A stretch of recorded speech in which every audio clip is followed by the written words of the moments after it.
Hello, everyone. What's going on today? How are you guys doing today? Happy Tuesday. Happy Tuesday. Sorry, I had to blow my nose there real quick. My allergies have been acting up. Oh my goodness. My allergies have been acting up. Woo! I am struggle busting. I'm pretty sure most of the state of Florida is just pollen at this point. Okay? I'm pretty sure most of the state of Florida is just pollen. I walk outside and I'm like, my eyes, I start swelling up. It's crazy, man. It's crazy out there. Woo. Nuts.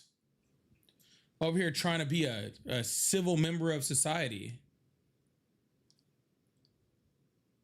Up here trying to be a civil member of society. How are you supposed to do that when your eyes are like all puffed up and sneezing and stuff like that? Poor Summer. I'm trying to walk her. She's like, why aren't we moving, Dad? And I'm like, dude, I'm trying. You know? She don't get it. she doesn't understand. That makes no sense. Happy St. Patrick's Day.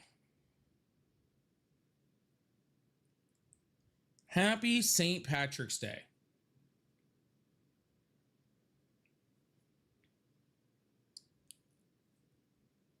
I guess a great day to be Irish. I guess that's how that works. If you're not Irish, that doesn't mean you can't act Irish for the day, right?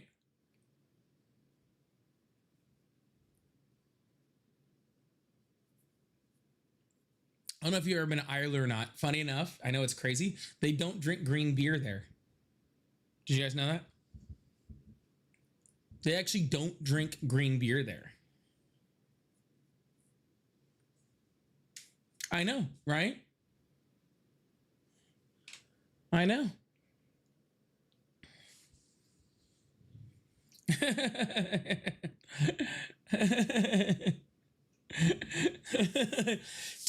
Temporary appropriation is okay. Temporary appropriation is okay. So is it, aren't I Irish? I actually am, yes. My dad's side of the family is like full-blooded Irish. Yeah, actually. So, yes, I am Irish. And then when I tell people that, they're like, but you're a brown. And then they get all confused.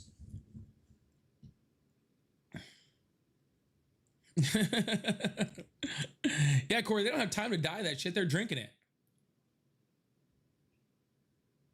All right. Yeah, when you ain't got time for all that. Yeah, people be like, oh, you're Irish. We're like, oh. I actually am, though. I actually am really Irish. Funny enough. Yeah, that dark. Yeah, the you know, the Irish known for their dark skin with melanin in it. You know, very very well known for that. Very well known for that. I actually have been to Ireland one time.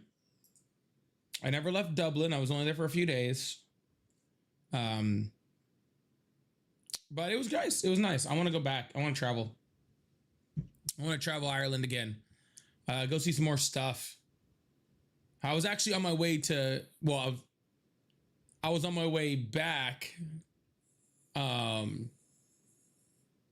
was on my way back from other countries in Europe, and I had stopped there. Like, well, I was flying back to the States from Dublin. So I just kind of made it like a long layover for like a couple days, 2-3 days. And, but it was cool. It was cool. I got to go to Jameson. I got to go to Guinness. I got to go to Temple Bar. I should not be allowed in where they make the Jameson. I'll tell you that much. I shouldn't be allowed in the place where they make the Jameson. It's very dangerous. All right. Actually, hold on. Oh, it's actually up here. So I'm gonna take my candle down. Yeah, I actually got this in Ireland, funny enough.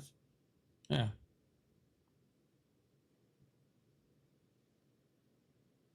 I don't know if you can see it right there. Yeah, this actually came back to me from Ireland. Yeah. So kind of hard to see. I think I got it all dirty. But yeah, I got that in Ireland. I have a Guinness glass I got there too, actually. So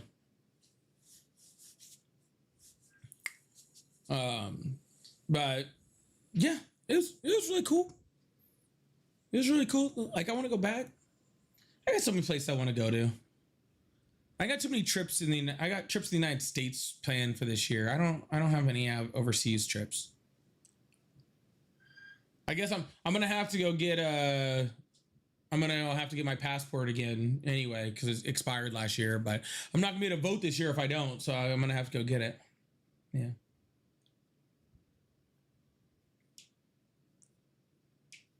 It was so funny. So I was at Jameson. We'll get into politics in a second, but I was at Jameson, and I was at Jameson, and I did the tasting, right? And so on the tasting in Jameson's room, which was like the original office or something like that, they brought out like 4 different types of Jameson, and like 2 or 3 of them you couldn't get anywhere but the actual distillery, which was really cool. But they were like, yeah, we have all the Jamesons here, and like, you know, like we're gonna taste them, and these are ones you can only get here, and you can buy, you know, you can buy bottles and you leave and all sorts of stuff, and you can get them etched and all the, you know, all the touristy stuff. But I just wanted to try the new one because they had like a Jameson Black that was only specially made only in the distillery, which was amazing. But like they're introducing and they're like, oh yeah, these are like sipping whiskeys, and they're like, oh, I heard we have an American in the crowd. Like, where are you at? And like I raised my hand. I was like, oh, I'm the American. They're like, these are not shots. So don't be an American. Don't be one of those guys. These are not shots. These are for drinking. Okay. And I was just like, wow, I'm just getting called out in front of the whole damn place. Like, this is messed up. Hey, I wasn't gonna shoot him. All right. But you can tell that like there was one too many Americans that did do that. And so now they have to warn all of us.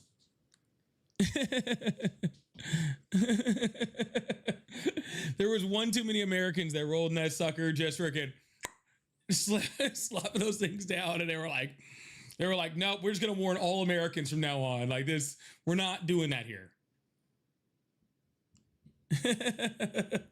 We're just gonna warn them all real quick. Yeah, you know, it was great stuff. I'll tell you, if you're, well, I don't know if you're me. I want, you know. That's all good, Tara. TikTok is dumb. I was like, I'm gonna do it at like 11 in the morning, so that I can, you know, so I can go enjoy the rest of my day. And dude, I think I might have started at 10:30. I don't know what time I started there. It was in the morning, and that was a bad call. Okay. Because I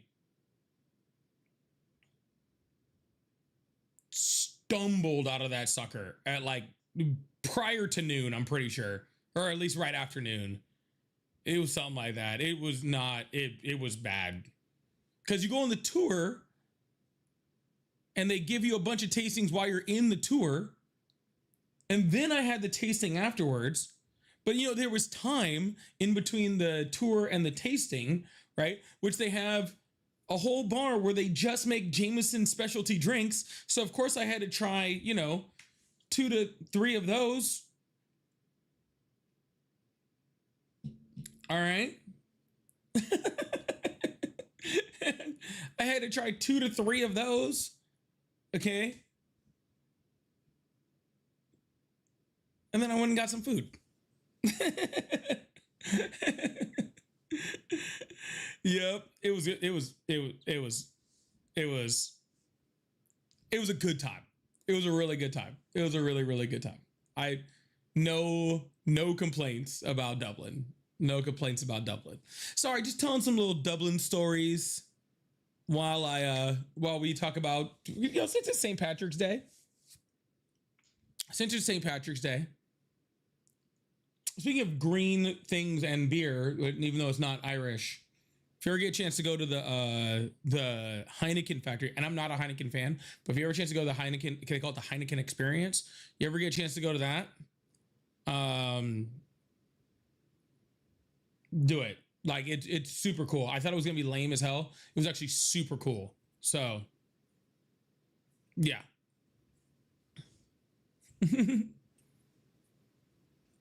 What do I know about Dublin? I've been talking about Dublin for the last, what, 5-8 minutes? I don't even know how long. 10 minutes? I've been talking about Dublin for 10 straight minutes. What are you talking about?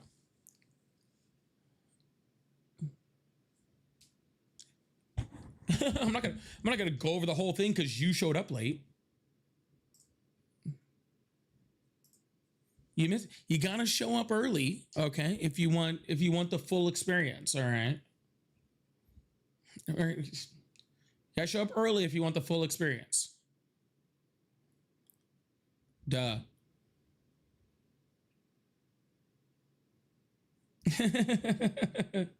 Happy St. Patrick's Day to everyone out there. We really appreciate you being here with me and that you guys are sober enough to be here on St. Patrick's Day. So I appreciate that. Okay. And if you're not sober enough to be here on St. Patrick's Day and you're here anyway, I actually appreciate that a little bit more, to be completely honest with you. Yeah, that's kind of fun. All right. Just behave so my mods don't have to come after you.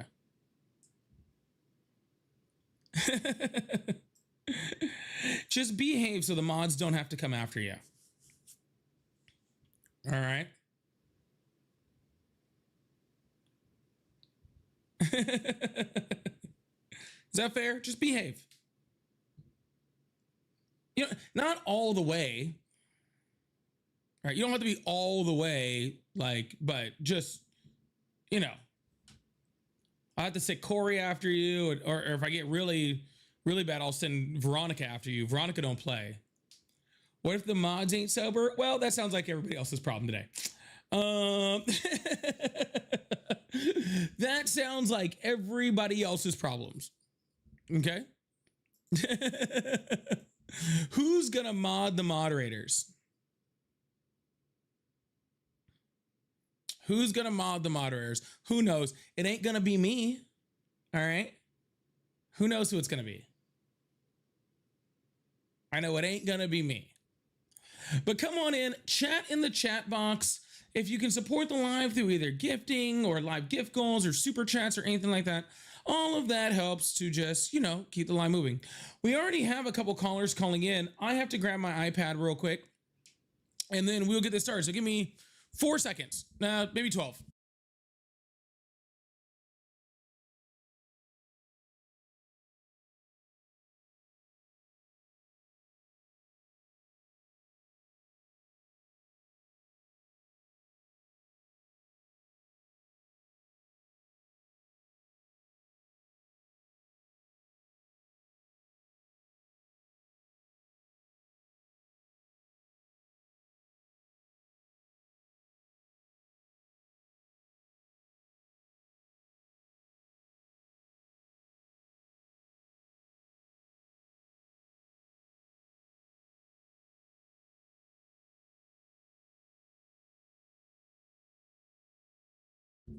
Got it.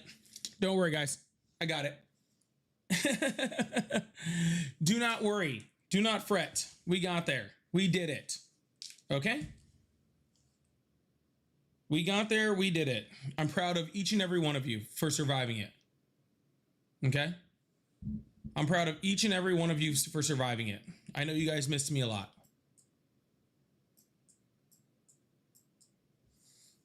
All right. I'm proud of each and every one of you. What did my old yoga instructor used to say? My old yoga instructor used to be like, I see the light in each and every one of you. That's how she would end the live. Or in the session every single time. It's crazy that I remember that. That's been so long. I see the light in each and every one of you. It was kind of sweet.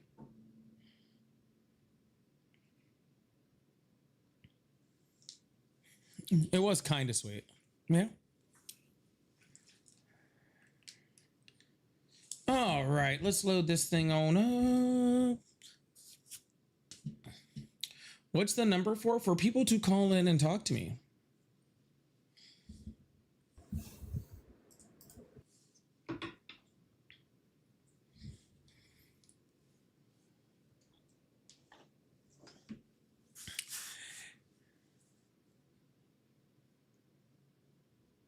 It's Keegan. It's never mind. I'm not gonna say. I mean, it's too early in the day. It's too early in the live to start talking. Okay. Opening up the phone lines now. Scott said, I'll be sending a super chat last night. Pisses. Thank you.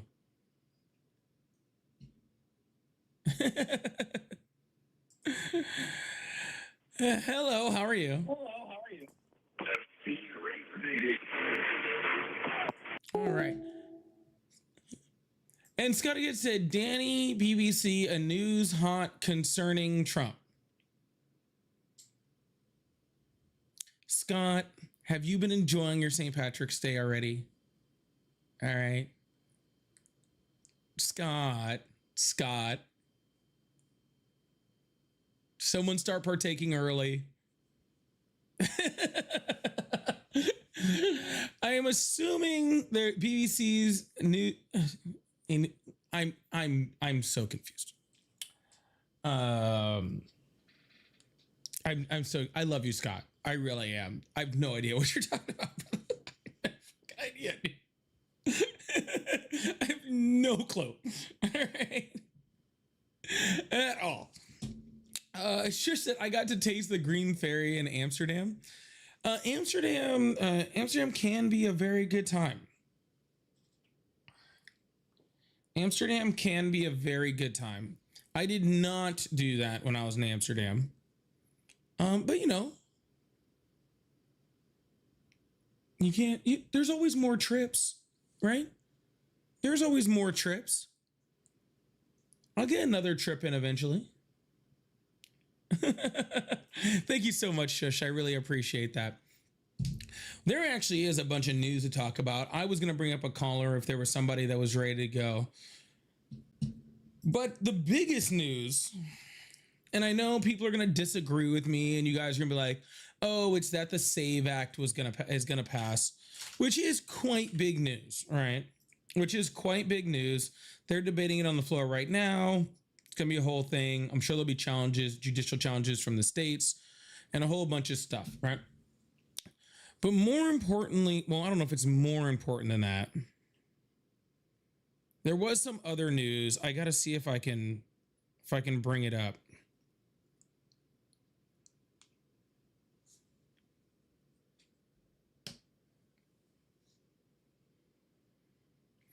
All right, I got to pull it up because it's funny. It's some really important news. Florida.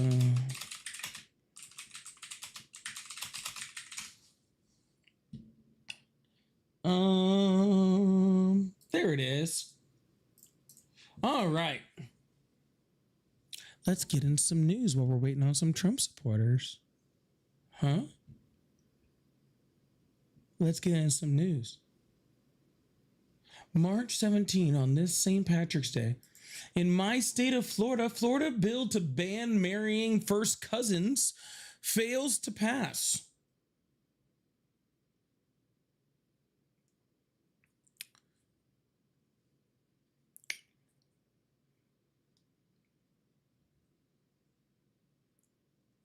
I'm sorry. I'm not seeing enough reaction to what the fuck I just said. So let's try that again. Florida bill to ban marrying first cousins fails to pass. Okay. There was a bill in the state of Florida, all right, that was going to make it illegal for you to marry your first cousin. And Florida was like, nope, we want to keep that.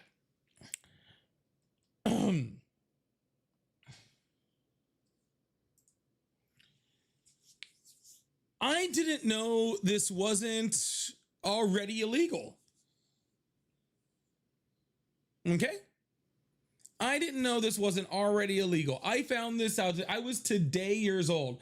I also found out that apparently there's 16 other states where you are also allowed to marry your first cousin.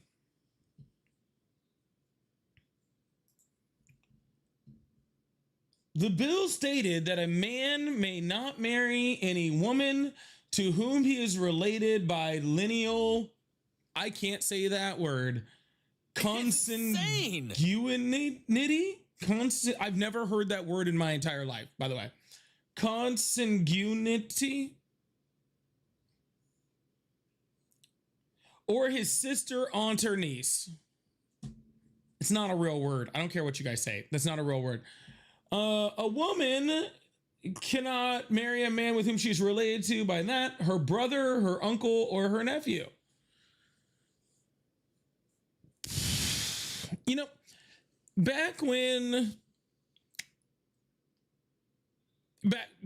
know, it seems like forever ago when we had the last election, and they failed to pass legislation to legalize some 420s, some things like that, right?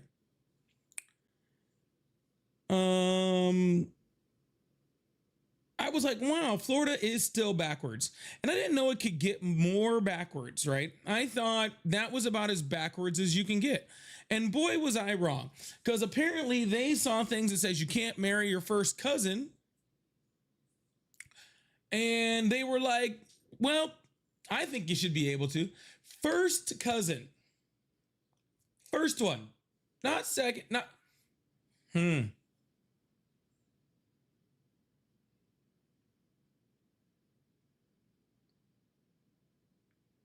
Muzz King is saying just cohabitate, don't get married. How about you don't screw your cousins? Consanguinity. If you say so. Yeah. How about you just don't screw your cousin? Just a thought. Okay? Just a thought. Like I don't care if you live with your cousin at all. That doesn't bother me at all. Okay? That's totally fine. All right? 100% okay. Okay? You can live with them all you want. Don't make inbred people. Okay?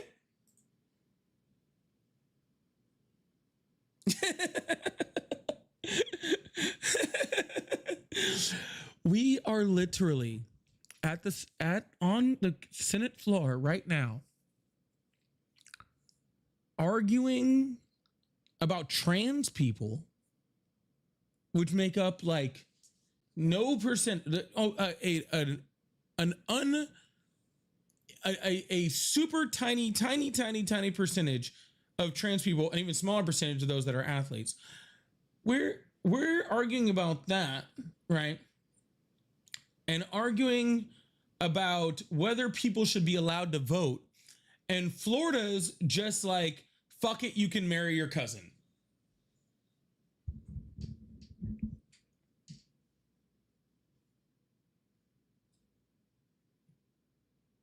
What are we doing?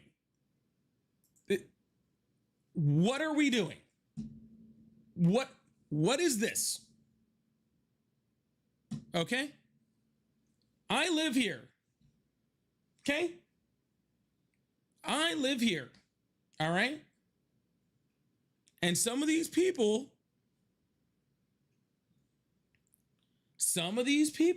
I was like, you know what?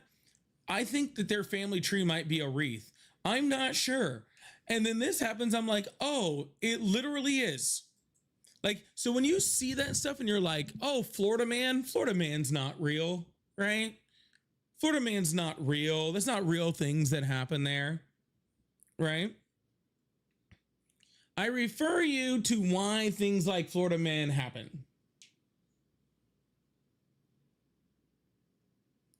Okay? How do you get Florida man?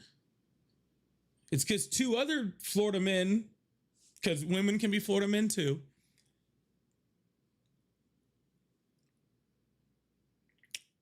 They're making in the family babies.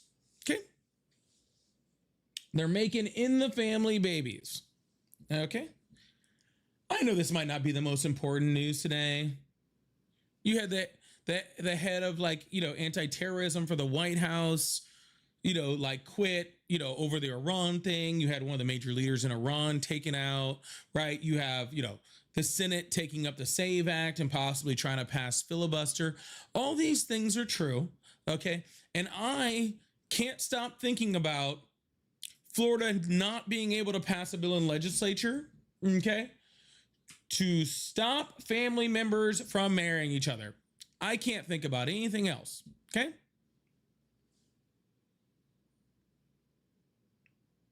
So, call me what you want to call me, okay?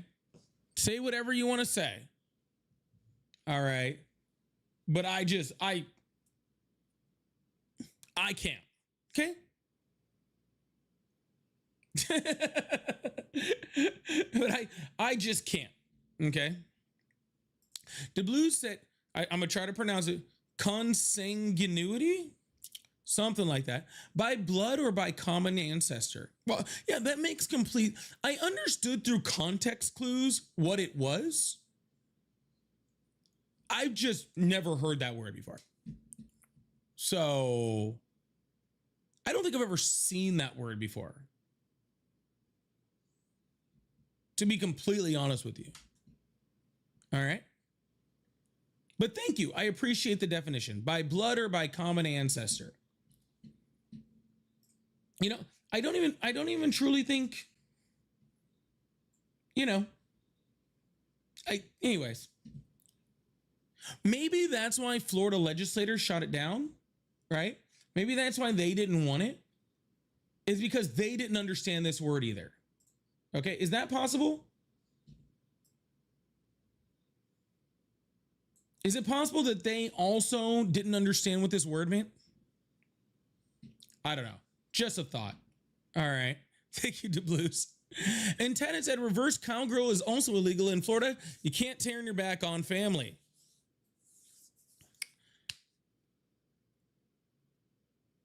Never turn your back on family. Okay? Never turn your back on family.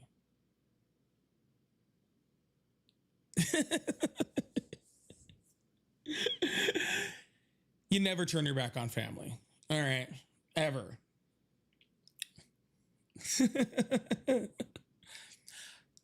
Sometimes you have to, okay? Because sometimes, what if your uncle daddy got a new car and you need to leave your brother to go be with your uncle daddy?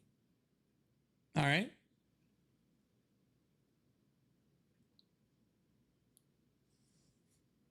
You can't just stay with both, right? That'd be against God. Bible says I can't do that.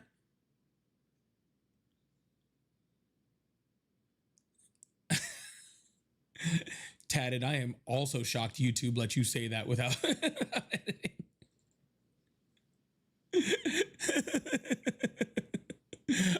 I am also shocked, Tatted, that YouTube let you say that without editing. The Bible does say you can have more than one wife, okay? But not more than one husband, right?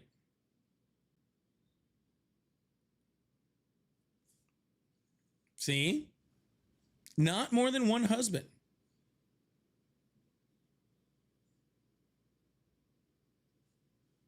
Gotta choose either your brother or your uncle. Okay, that's it. Insane. You don't get both.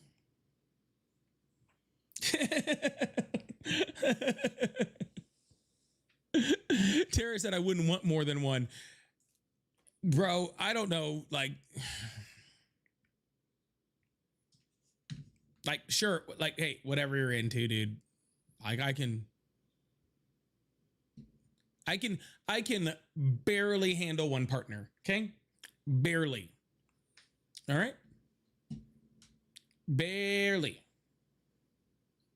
Okay, so I'm pretty sure we drive each other crazy most of the time. So to be completely honest with you. Yeah. But anyway, y'all, if you guys still support Trump, you can call in on the number that's above my head. We're just talking about Florida not passing bills to stop you from marrying your cousin. I'm just tossed back up there again because I can't help it. So that's what we're talking about right now. We're going to get into some PACT Act stuff. We're going to get into the director or the anti-terrorism director leaving, all this sort of stuff. So we're going to keep getting into it. But please make sure you guys hit that follow button, hit that subscribe button. If you're in here, please come in, say something in the chat, chat up the chat a bit. If you'd like support, I do have, live gift goals and super chats and super stickers and gifting and all that stuff. So if you'd like support, we really, really appreciate you guys. Thank you so much. It does help to get the live rolling and moving on that algorithm. So I thank you guys so much. I really do. I know people are having some problems with gifting right now. I have the hat and mustaches because I'm trying to clear that off my gift gallery, but I think there's some gifting issues on the clock today. So, hey, it happens. All right. Sonia, did you just show up? We've been talking about that for 10 minutes. We've been talking about that for 10 minutes. Oh my goodness. Scott, Scott, thank you so much for the $20 super chat. I really appreciate that. Said the UK, along with its colonies in Commonwealth and France, declared war on Germany on September 3rd, 1939, following the invasion. The USA didn't enter World War II until after the bombing of Pearl Harbor. That is all correct. And I can read it. So we're doing great. Thank you, Scott. Very, very true. Though they did have some involvement with the UK as far as opening up shipping lanes, shipping tanks and other things like that. Though they did have some things. So, but yes, correct. We didn't declare war until after that. So that is actually very true. So thank you so much, Scott.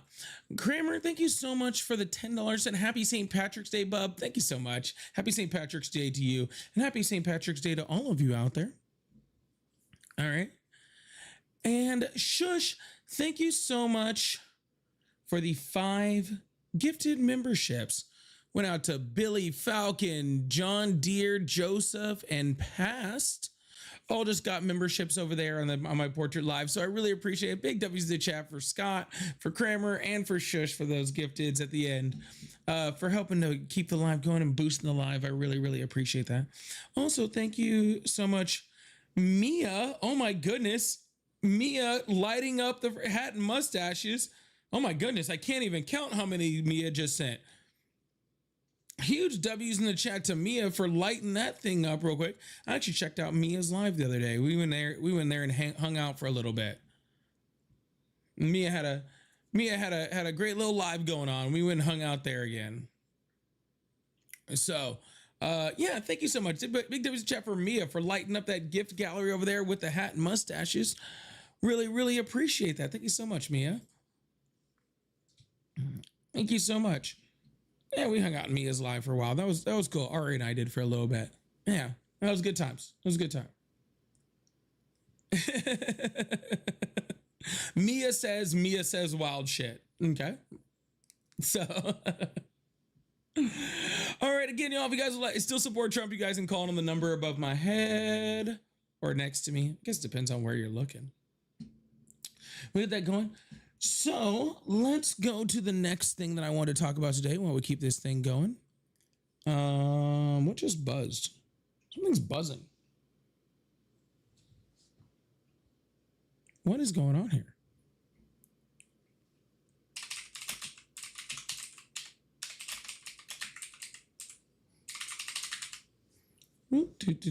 Sorry, just pulling up something real quick.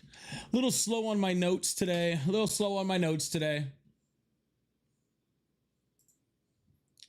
Oh no, didn't want to do that either. That'll work. That's just a video.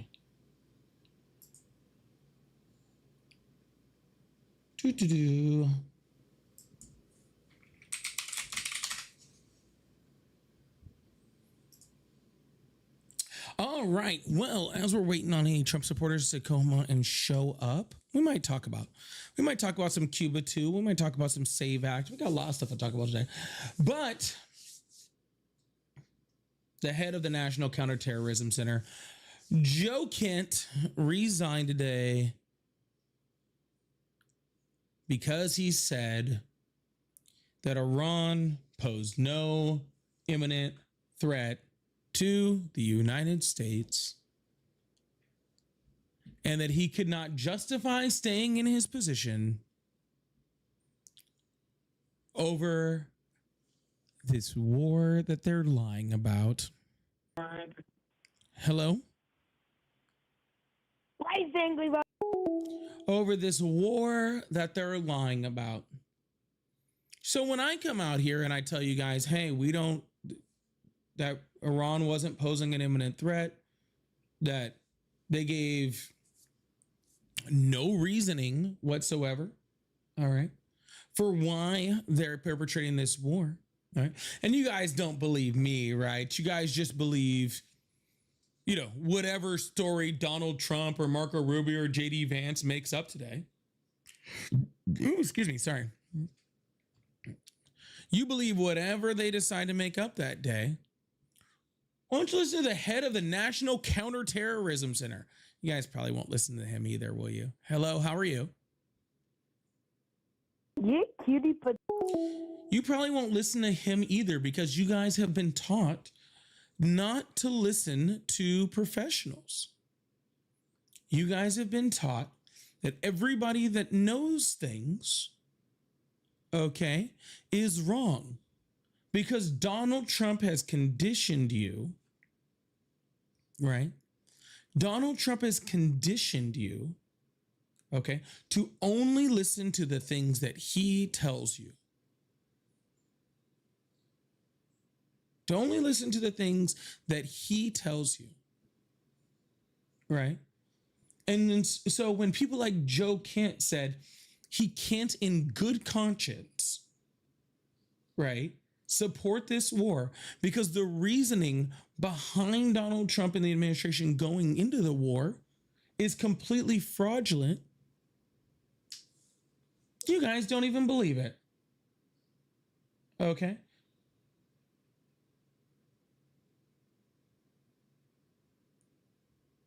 I wanted to read the full quote from it if I can find it.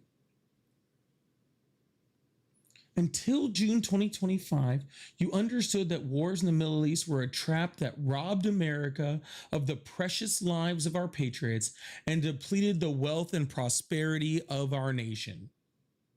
I cannot in good conscience support the ongoing war in Iran.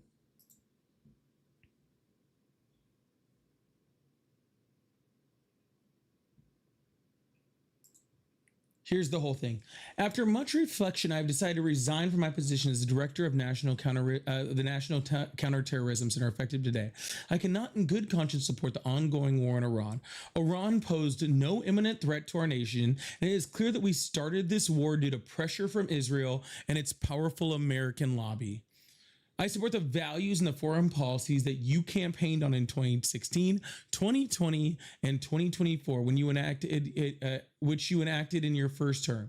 Until June of 2025, you understood that the wars in the Middle East were a trap that robbed America of the precious lives of our patriots and depleted the wealth and prosperity of our nation. In your first administration, you understood better than any modern president how to decisively apply military power without getting us drawn into never-ending wars. You demonstrated this by killing, Soleimani and defeating ISIS, which that's a lie, but whatever. Early administration, high-ranking Israeli officials and influential members of American media deployed a misinformation campaign that wholly undermined your America First platform and sowed pro-war sentiments to encourage a war with Iran. This echo chamber was used to deceive you into believing that Iran posed an imminent threat to the United States and that you should strike now. There was a clear path to a swift victory. This was a lie and is the same tactic the Israelis use to draw us into the disastrous Iraq war that cost our nation the lives of thousands of our best men and women. We cannot make this mistake again. As a veteran who deployed to combat 11 times and as a Gold Star husband who lost my beloved wife Shannon in a war manufactured by Israel, I cannot support sending the next generation off to fight and die in a war that serves no benefit to the American people nor justifies the cost of American lives. I pray that you will reflect upon what we are doing in Iran and who we are doing it for. The time for bold action is now. You can reverse course and chart a new path for our nation, or you can allow us to further into decline and chaos. You hold the cards.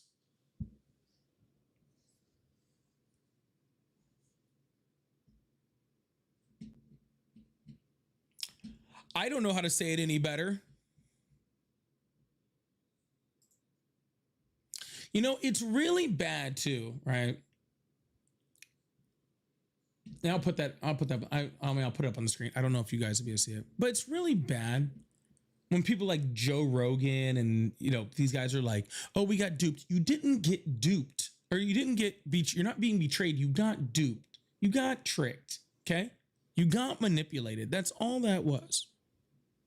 Okay. Hello. How are you? Yeah. Like the Joe Rogans and what's his name? Andrew Schultz and all these guys, they keep coming out and they're like, oh, we didn't know what was going to happen. It's like, well, dude, I knew. Like, you're on these podcasts all the time. You talk to people all the time, and you can't tell when somebody is blatantly manipulating you. You can't tell that, when somebody is just obviously, just manipulating you because it was so obvious. Right? And now you're going to sit here and be like, oh, I never saw this coming. Well, if you didn't see it coming, then I don't know what to tell you, man. Okay? Maybe it's just because they're not real freaking, people that actually care about America or care about politics and only care about freaking, what makes good content. And they knew they could make a whole bunch of good content if Donald Trump was the president. And so they told everyone to go vote for him to line their own pockets. That's the only thing I can think. That is truly the only thing I can think. Hello? Hello? Maybe that's what it was. And I guess they're getting it now. I guess they're getting it now. I guess they're getting all the content they want as they go, oh no, this wasn't what we wanted. We told you it was going to happen. We told you he tried to do it his first term. We told you. And you didn't listen to anything. Okay?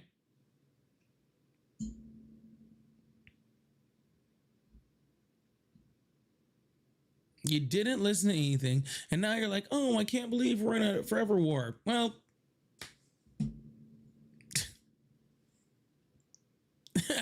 then I don't know what to tell you, man. You could have had somebody who literally did not want to take us to war. Okay. Who really would have kept us out of these wars, who would have strengthened our alliances, who would have done things diplomatically, right? But you were like, she has a funny laugh. Which I know is just code for, you didn't want to vote for a black woman, right?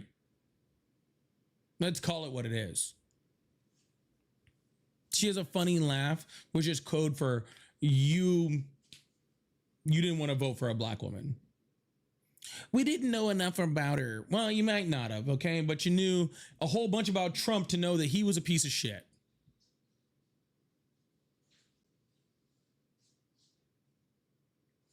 Maybe you didn't know everything about Kamala Harris. You knew enough about Trump not to vote for him, or at least you should have. Okay? Or at least you should have. Okay? You knew he was a felon. You made excuses for him. You knew he freaking was sexually assaulted someone. You made excuses for him. You knew he stole money from kids with cancer. You made excuses for him because you didn't want to vote for a black woman. That's all. Hello. Hi there. Hi, how old are you? 24. Awesome. Do you still support Trump? Yeah. Do you have the live on in the background or something? There's an echo. Do I what? There's an echo. Oh, I'm sorry about that. There's nothing I can do about that. Well, I'm not going to listen to myself echo. So is there something in the background or something? See, now it's gone. Why do you still support Trump? Because he's the best option.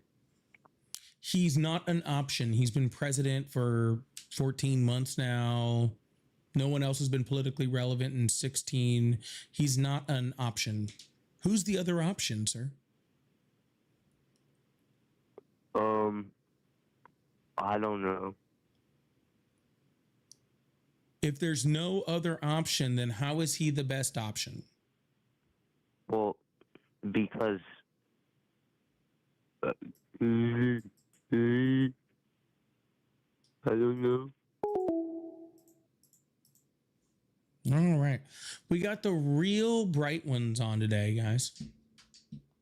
We got the ones that we got the people that are calling in today are the ones that were super happy, all right, that this bill didn't pass, all right?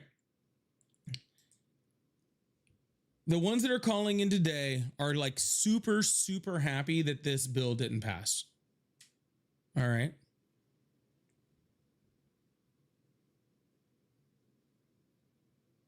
Just none of the brain cells. Okay.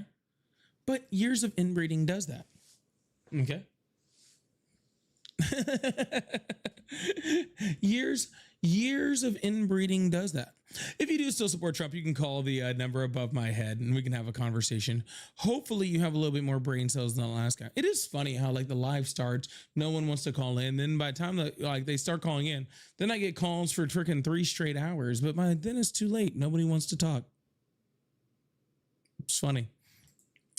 Scott, thank you so much for the $2. Said Ari knows my mind is faster than my typing thumb. Hey, that happens. You're too smart for typing. You're too smart for typing. All right. Can't help it. All right. Well, while we're waiting for a Trump supporter to call in, you guys say that last guy was trolling. I don't know if I believe that last guy was trolling. I think that is like the smartest Trump supporters that are left on the planet are ones that sound like that guy. All right. I think the only people that still support Trump are the ones that sound like that guy. There's no other ones left.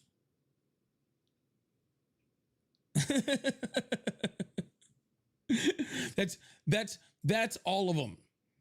All right. That's all of them. Where you guys keep I think what happens is you guys keep looking for ones that are smart and then like a bunch of dumb ones call in and you're like, oh, they must be trolling. I think that's just it. But big dog, I think that's it. I think that's it.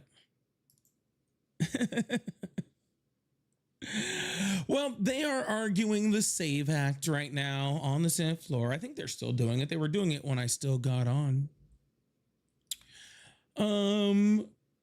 And yeah, does it look like they might try to push it through and, you know, do a talking filibuster? It's totally possible. We'll see what happens, but it does have a decent chance that it'll pass now.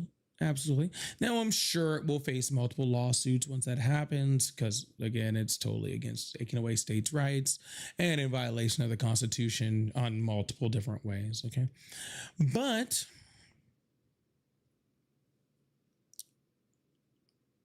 I do think it's funny that they just tried to sneak that they're just sneaking a bunch of anti-trans legislation in it.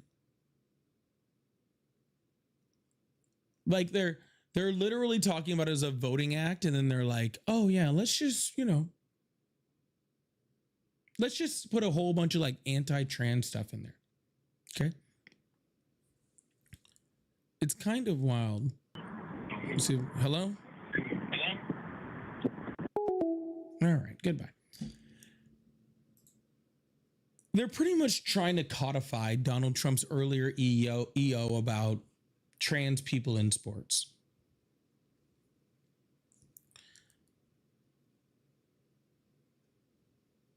And I always think this is not like, I don't normally even talk about this anymore on the live. Like I don't really have this conversation, right?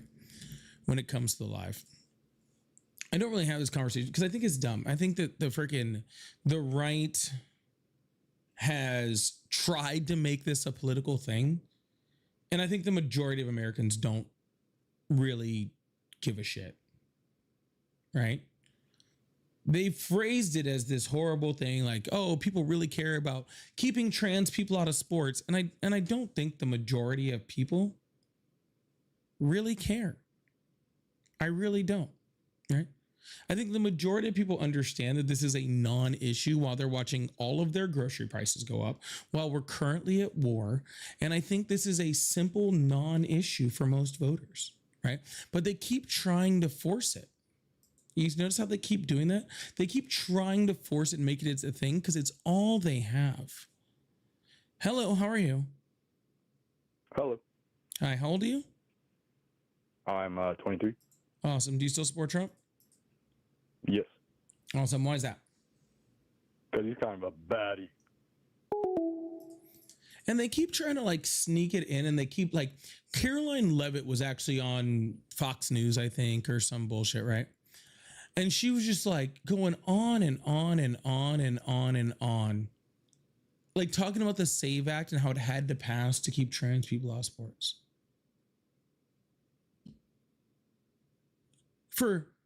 I think the last numbers I saw were 0.6% of the population is trans, right?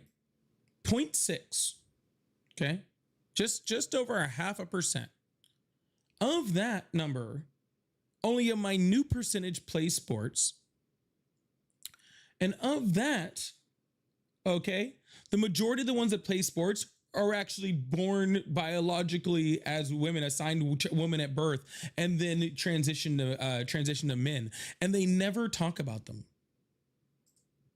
And they never, ever, ever, ever talk about that side. Why do they never talk about that side? Crazy. Someone asked, what does the SAVE Act have to do with sports? Because the SAVE Act includes things about sports. Read the bill. Yeah, they love Caitlyn Jenner, right? They never talk about the fact that the most Hello. They don't talk about the fact that the majority of trans people that play sports are actually trans men, right? They don't talk about that. This is why all you ever hear from them talk about is like Leah Thomas, Riley Gaines. That's it. Because that's the only two they can find. Right? Because that's the only two they can find. So they just talk about them over and over and over and over and over and over and over and over and over. You know, they've done studies on this, by the way.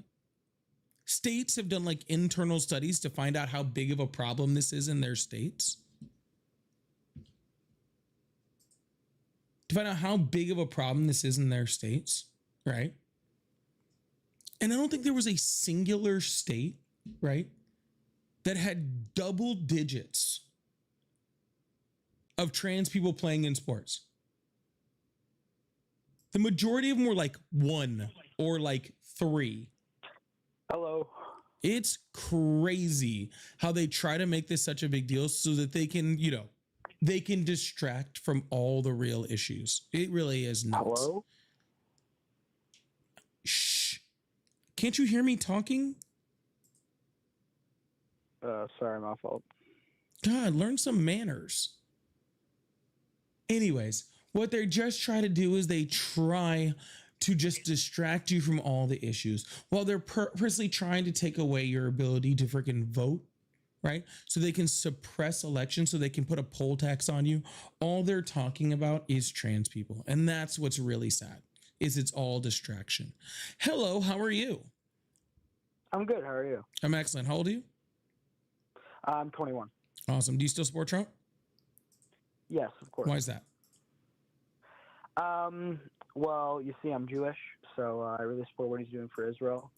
And I'm a big MAGA fan, so yeah. You're a big MAGA fan? Make America great again. You're a fan of a political movement? Yeah. Why? Can you not be that? You can be. I'm just saying it's not very bright. Why isn't it bright? Because what's the word fan mean? What do you mean? What does the word fan mean? Fan means Fan is short for something. What is it short for? To be honest with you, I have no idea. Yeah, it's short for fanatic, right? Fan is just a shortened way of saying fanatic, right? So like you're a fanatic over some political like ideology that doesn't really mean anything. It's just a catchphrase. It's just a strange thing to be a fanatic about, right? Like it's not like it's a sports team. This isn't the NFL or something. You should just support good politics and not be caught up being a fan of just some, some catchphrase. Sorry, you were talking. I'm not really caught up in it. I just say I'm like not a fanatic, but I'm to the point where it's just like, like how there's like a basketball team or whatever, and you're playing, like the team is playing or whatever, and like of course you're going for them because they're your team. It's not like I'm gonna go out of my way to like go to like rallies or whatever. I just support what they do. Yeah, see, but that's a sports team, sir. That doesn't affect people's lives, right? Yeah, but like I'm a Chargers fan, sir. Like I'm a big Chargers fan, right? If the Chargers suck, okay, or the Chargers don't do something right, or the Chargers sign somebody I don't like, nothing happens, right? So if I can be a fanatic about a team, like, oh, they made a bad signing, nothing really is affected in my life, right? But you're saying you're a fan, and by saying you're a fan, you're saying that you're going to support them just generally, regardless of what they do, instead of just supporting good policy and good politics, right? Which is the correct way. Being able to change and alter what you think about politics at a moment's notice without having to worry about whether MAGA thinks it's okay or not is very, very important, all right? This is literally what they try to get you to do, right? They try to make you a sycophant. They try to bring you into the cult where you're a fan, right? Instead of just realizing that this whole make America great, great thing is really making Venezuela great. It's making Israel great. It's making Iran great. It's making Argentina great. It's making everyone actually great besides the United States, right? But yet you're still a fan of it. No, see, that's not what I was saying. You like what I was trying to say is like not word for word what you were saying. Like, okay, how do I explain this?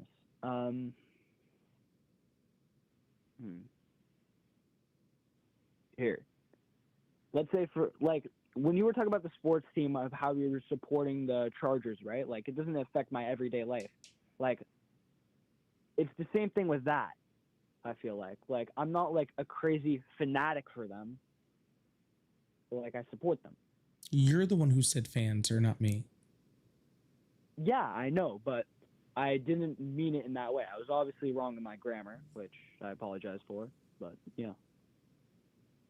Okay, so why do you support a political movement instead of just supporting America? Can you not support both? No. Why? Because Donald Trump is in violation of the first, second, fourth, fifth, sixth, seventh, 14th, 24th, or 22nd and 24th Amendments. He's very anti-American. He literally breaks the laws of the United States. He does things that are against the Constitution. And again, he seems to be making every other country on the planet try to be great except for us. So no, you can't support America and then support the person who's doing things that are anti-America. Well, how is he making it anti-America with all the tariffs that he's been making? He said that they've made quite a bit last time I checked. Who pays a tariff? What? Who pays a tariff? I pay for tariffs. So how is it making America great again to charge Americans more It's going taxes? straight to the USA. Sir, you are the USA. Yeah, so it's going into tax. That's what taxes are for. So what you're saying is Trump is making America great again by raising your taxes. Yeah, why are taxes bad? Taxes are for the people. Taxes are for the people. How is he using your taxes for the people? Well, he's using it to support Israel and many other countries. So No. You said it's for the American people. How is he using your tax dollars to support the American people? It's already pretty telling that the first thing you respond to when I say, how is he using it to support the American people? You say Israel. Do you not know that Israel and the United States are two different countries? I mean, it depends who you ask if Israel even is a country, but yeah. So my choices are United States and Israel are not the same country, or United States is a country and Israel's not. Both of those are the same thing, sir, as far as I'm concerned when it comes to, is it supporting the United States? I asked you how your tax dollars were supporting the United States citizens, the people of the United States. That's what I asked you. So, for example, like roads, maybe it pays for, or just like everything else, helping with like houses, like Yeah, that happened under the Biden administration. The largest infrastructure bill in American history happened under the Biden administration. It was already paid for and set out by the Biden administration. Donald Trump's not doing that. Okay, but the thing is that those roads like diminish over time.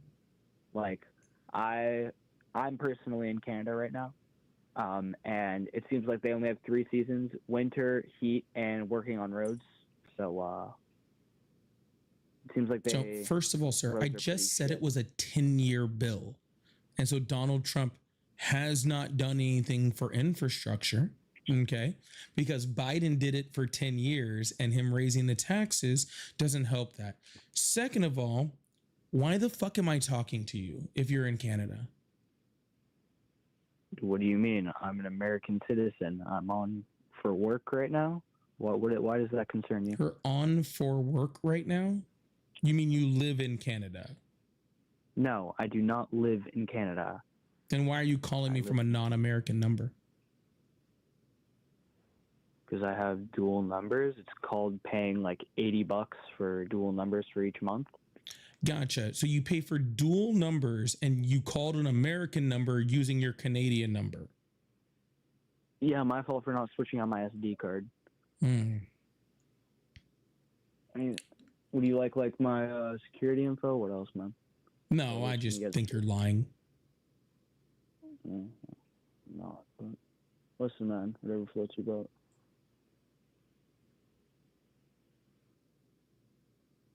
So yeah, I support Trump. Your SD card doesn't control your what phone number you call me from, by the way. Why are you concerned about that right now? Or are you going to? Because I don't argue about Trump with people that don't go here. Do you want me to like show you my ID or some shit? Like, dude. No, what? I just want you to go away. That was all.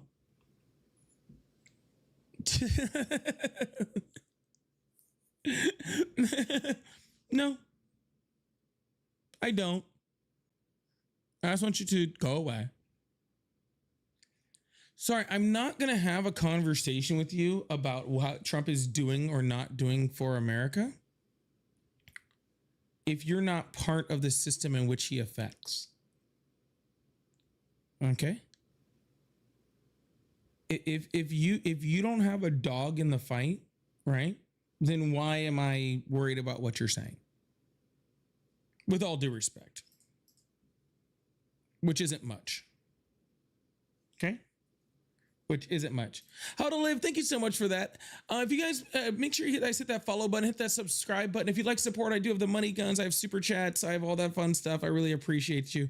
Robs, I think we'll do worse, by the way. I think we'll do worse. I don't think that was it. I think we'll do worse. Hello, how are you?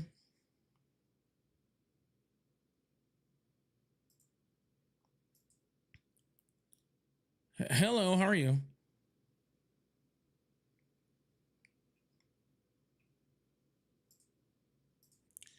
Hello, how are you? Hi there. How's it going? It's going great. How old are you? 22. Thank you, Rob. Awesome. Do you still support Trump? Oh, you betcha. Oh, you betcha. What are you, literally Canadian? I'm from Georgia, pretty much the furthest from Canada you can possibly get, my guy. I know where Georgia is. You don't have to describe it. It's north of me. Yeah, we're right north. Yeah, you're in Florida, aren't you? Yeah. I know you don't have to describe where on the map Georgia is. But regardless, that's something they normally say in places like Minnesota and Canada. So that's why I asked. So you don't got to throw a little attitude, okay? Yeah, of course, buddy. Oh, buddy, too? I'm trying to be like happy and cheerful. I'm not trying to be condescending. I swear. Oh, yeah, don't you know? Okay. Well, anyways, I kind of support Trump because, gosh, he's done a lot of good stuff. I mean, I think I'll start with the border. I mean, so as you know, you want to compare 2023 to 2025. Just in terms of the actual amount of people crossing over, I mean, it's completely night and day. You still there? Oh, you betcha. Okay. Yeah, so the amount of encounters went down like a crazy amount. I mean, I think I disagree a little bit with the way he's handled some of the raids and stuff, at least the optics. I'm glad he fired Christy Nome because she was not making things very good. Oh, yeah, bud.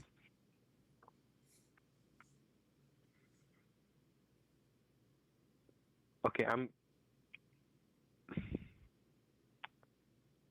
you gonna like interact with my ideas at all, or because you usually push back about this time, tell me how I'm wrong in like 5 different ways? Why would I do that there, eh?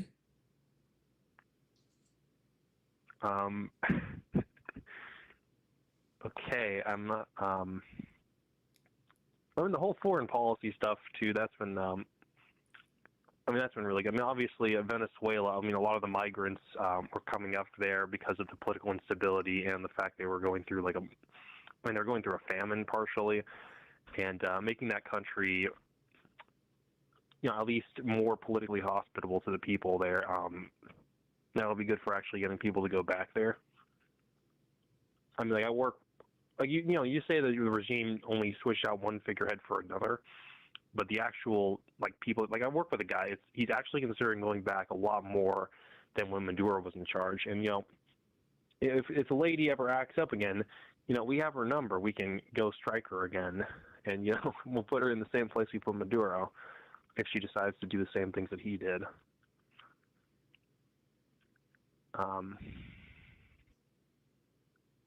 It's insane.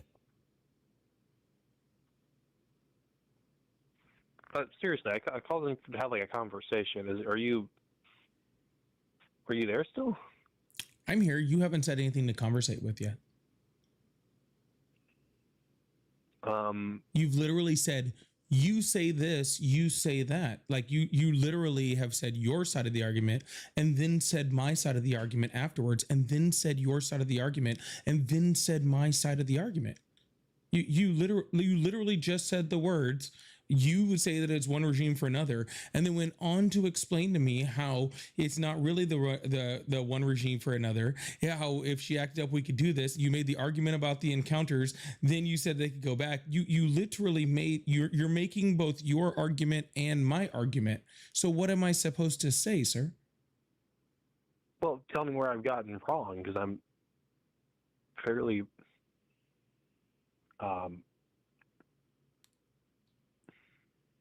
this is kind of weird, honestly. I mean,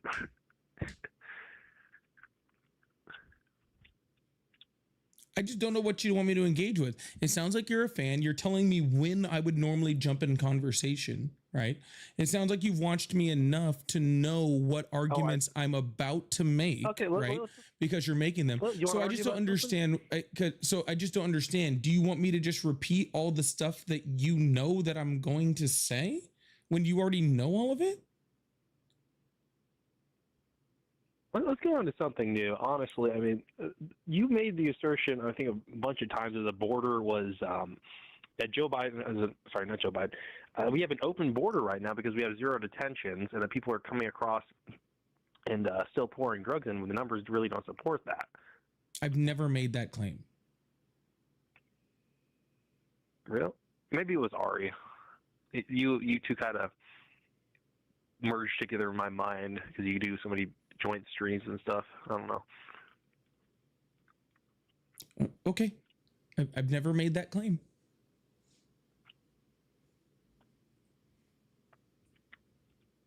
Okay.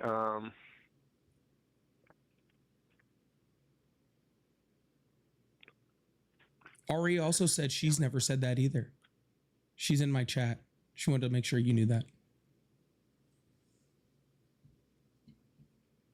Wow. Okay. Huh.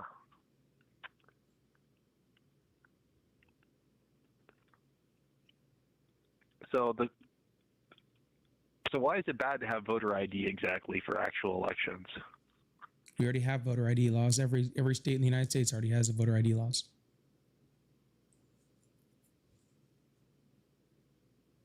Right. Yeah, I should probably. This is going nowhere. This is a bad idea to call in, honestly. I agree. You're not doing well. Hopefully, you find some more crazies to clip farm on. But hey, sir, I'm gonna clip you. I have no idea what you're doing on this live. I have no idea what you're doing here.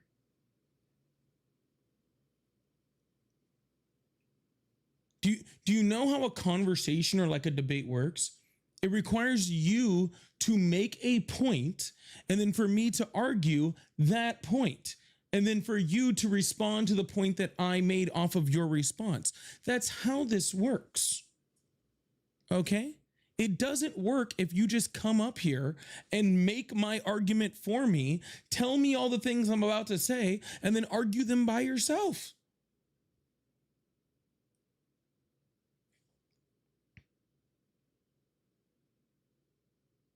I don't know what I'm supposed to say.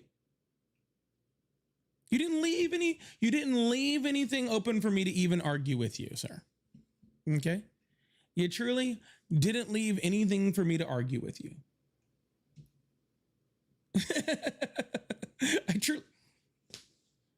I don't know what to tell you. Okay? I don't know what to tell you. All right? I would love to have a good conversation. All right? But really at this point, it sounds like you could just do like your own live where you just like, you put like me, like you can put like a picture of me up on the background and then you could just make both of our arguments for us. Scott, thank you so much for the $5. Said, hey, USAers, sorry to say our Canada has a bad taste in our mouths for USA that will take 10 years of scope to start losing the taste. It might take a few more than that, to be completely honest with you. But thank you so much, Scott. Hello, how are you? Hi there, I'm doing good. Thanks for asking. Awesome. How old are you? I'm 24. Awesome. Do you still support Trump? Yes, I did. You did or you do? I do, currently. Awesome. Why is that? Well, man, I don't know about you, but I'm feeling still support Trump 22. every time I see him. Sorry, what?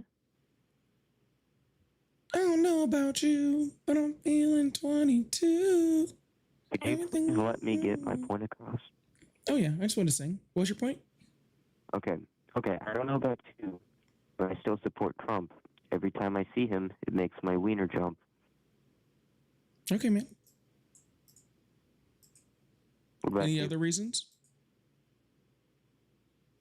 Hmm? I said any other reasons? No, just that. Oh, okay. I would advise psychiatric care. Okay, All right. Cool. have a good one. I mean, you're the one who probably needs the good note, man. You're over here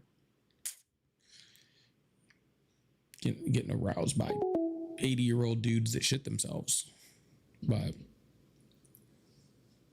I mean, if that's you, dude, if that's what you're into, I'm pretty sure there's a job open for you, to be completely honest with you. Like, Melania sure as hell don't want to touch him. All right. So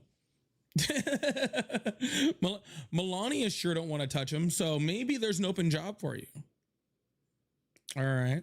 See, Robs, I told you we would get a new chuckle fuck. I told you. I told you that wasn't the end of it.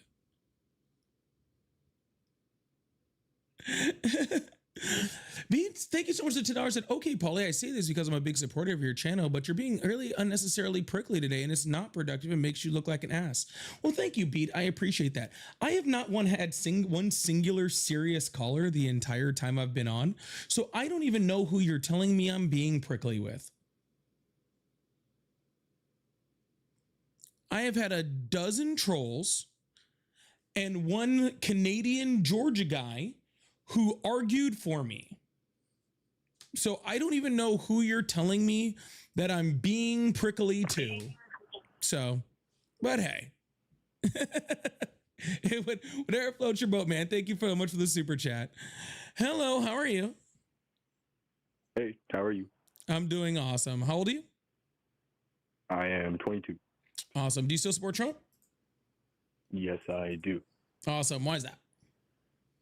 So I just wanted to add on to the last guy's point. Trump does make my wiener jump. You guys are kind of weird. Like you guys are super weird, man. You guys are super weird. Is this the only people that still support Donald Trump are people with, you know, with fetishes for I don't know, diaper wearing old men? I mean, I guess there are people out there that have fetishes for diaper wearing old men. I guess that is a thing, right? I'm not saying it's not a thing. It still definitely could be a thing. Hello, how are you? Hello? Hello.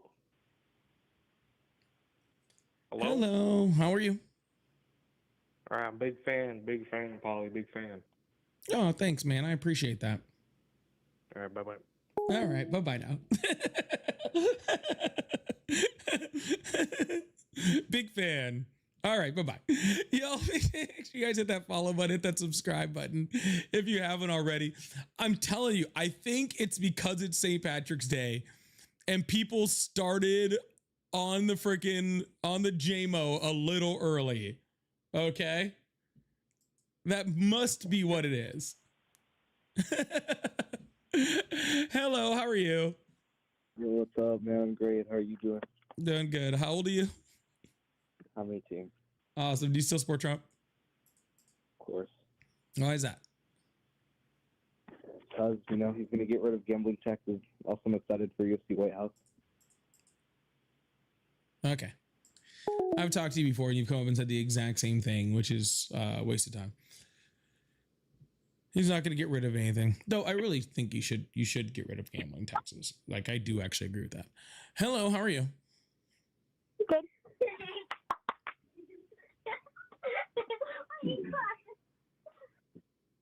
Hello? Hello? How old are you? Your mom. couldn't. There sounded like there was a child in the background, and I was like, "Who left this child with a child?" That's what I was thinking the whole time. I would like to refer all of you back to Florida not passing a bill to stop people from marrying their first cousins on why we're not having any good callers so far. Okay. I would like to reference you all back to this. Okay. Because I believe this is why we don't have good callers, is because bills like this. Okay. Don't pass. All right.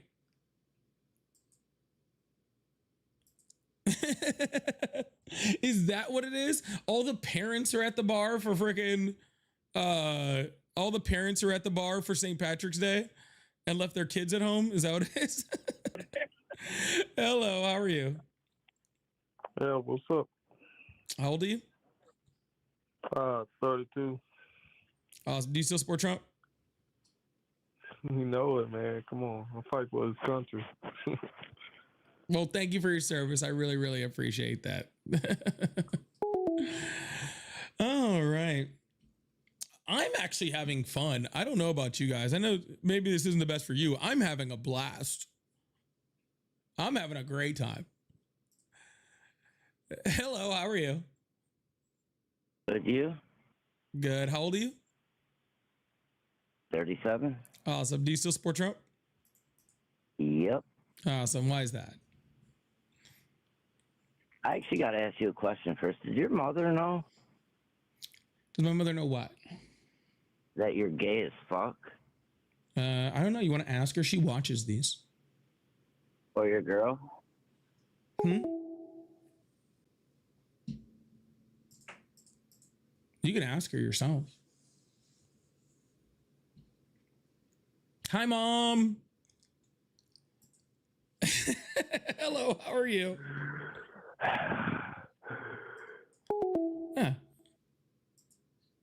She watches a lot of these. Yeah. You can just ask her yourself.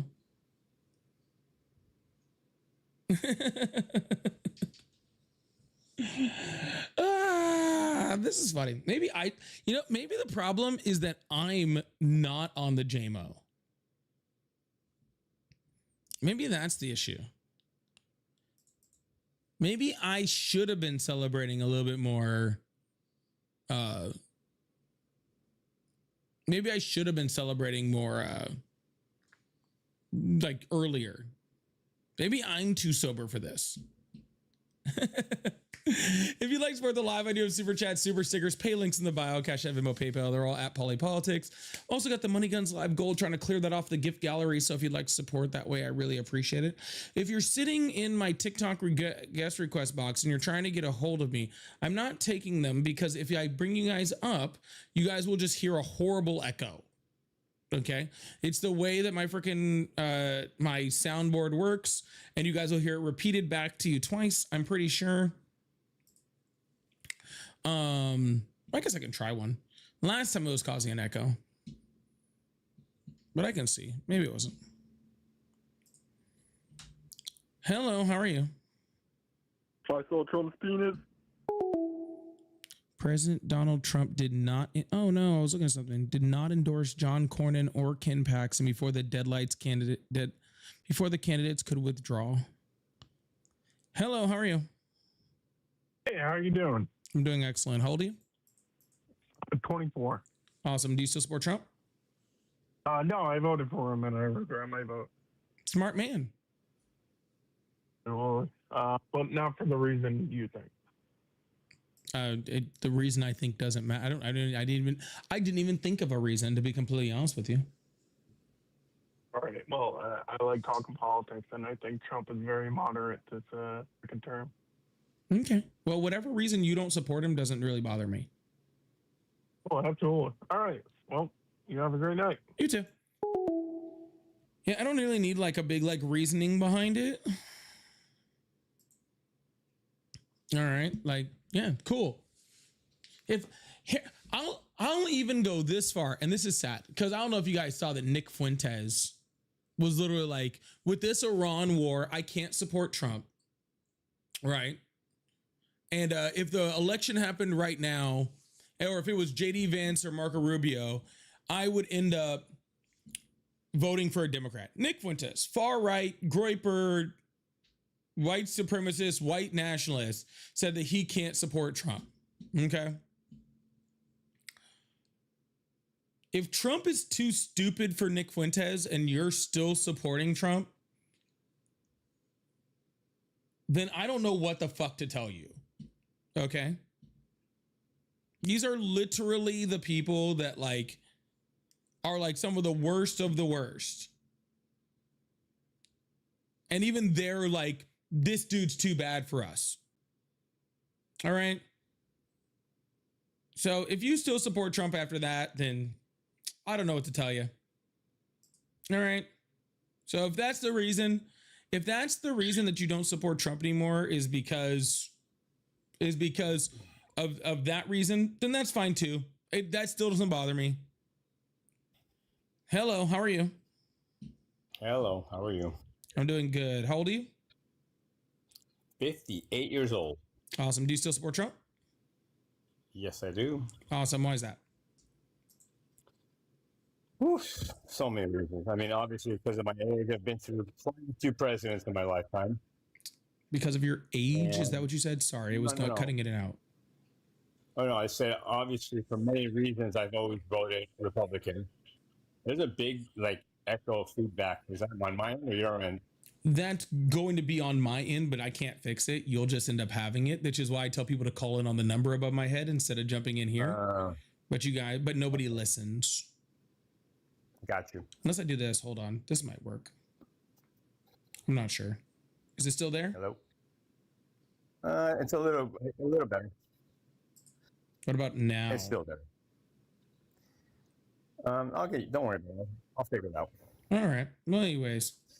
Well, the main thing I really want to talk about is this whole Iran thing. And I go scrolling through TikTok and I see all the anti-Trump people and talking, and just like you and everybody, all the other leftists and Democrats, and they all say, why do we get involved in this war? It's nothing to do with us. It's none of our business. It's getting our American people killed. And I'm a veteran, by the way. And the one question I ask myself, let's say we did nothing, right? Just like Obama and Biden, and they did nothing about it. And let's say Iran did get their hands on a nuke or long-distance missiles and actually killed 100,000 people. Then would you guys be okay with bombing the shit out of them? That's a lot of what ifs. Not really, because it actually is quite a bit. This for a long time. But sir, you're making. Let me be very clear. What you're doing is you're saying, what if all this stuff that didn't happen, has never happened? Then would it be okay for something to happen? Embassies? Iran bombed. Has they ever bombed an America? I'm sure they bombed one at some point. Over the last 40 years, you know how many terrorist acts they're responsible for? I didn't ask how many terrorist acts they're responsible for. I asked you how many bombs that Iran directly dropped on an embassy. Because nothing that Donald Trump has done has stopped them from funding proxies that are still committing terrorist acts. It's actually the exact opposite. Right, but the thing is, unfortunately, I'm going to believe his military advisors and intelligence way more than I'm going to trust you or any other liberal talking on TikTok. That if they're telling that they are actually a danger and possess a threat to our national security, not so much here on the mainland, but across the world at bases and stuff like that. I'm going to take their word for it, and I'm going to trust my government and my advisors, and I'm going to take care of that problem. Gotcha. So you're going to trust the people in Donald Trump's cabinet whose job is to actually hold on, sir. Let me finish. Let me finish my sentence, please. It's a lot easier to answer my question if you let me finish it. So you're going to believe the advisors and the people that work in the Trump administration that specifically specialize in this type of thing. Is that what you're saying? Yeah. Okay, Yes. perfect. Like Joe Kent, the director of the National Counterterrorism Center, that was appointed by Donald Trump, who quit today, saying that Iran was not an imminent threat to the United States and that he could not support the war because of it. Would you like to give me a list of people who said that they are a threat? Sure, go ahead. What is the list? Look at the general. Actually, all the generals that are involved in the military attacks now. Yeah, give me a name.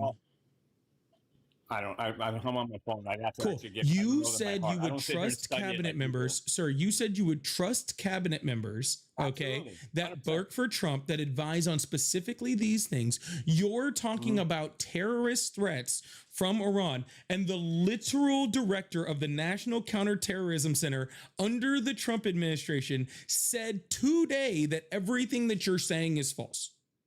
Is he currently in that position? As of about 2 hours ago, no. Is he currently in that position? Oh, you're one of those type of people. Just like you. This is called moving the goalpost, sir. Has this person worked in the Trump cabinet and was specially put there? I asked you a specific question. You didn't answer it. Sir, I already answered your fucking question. No, that's why I'm not answering again. 100,000 people, then what you would have said. Oh, we're back on that question? We're not talking about that anymore, you never sir. answered it. We're You talking never about, answered it. listen. I'm listening. You said, okay, that if Donald Trump's advisors said that it wasn't true, you would believe them. Then I give you an advisor, sir, then I give you an advisor who said that it wasn't true, and now all of a sudden you just completely abandon your entire thought process? That's hearsay. That's not hearsay. I could literally have his exact quote. Would you like me to read it? Why do you think he quit?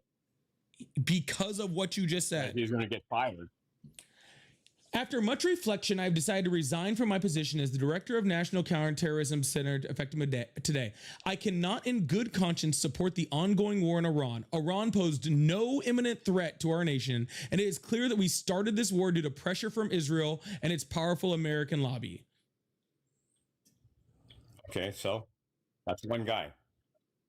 Oh, gotcha. So now you need every single other one, name right? me some more. No, you name me one that goes against him.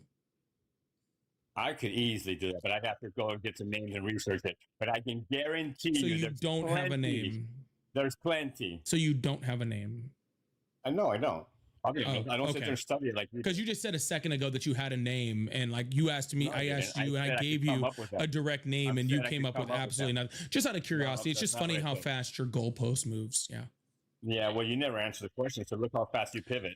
Sir, again, your question is just a ridiculous hypothetical that hasn't happened. No, it's not. That's the whole premise of the attack. What are you talking about? Sir, Iran was not trying to attack the United States. Multiple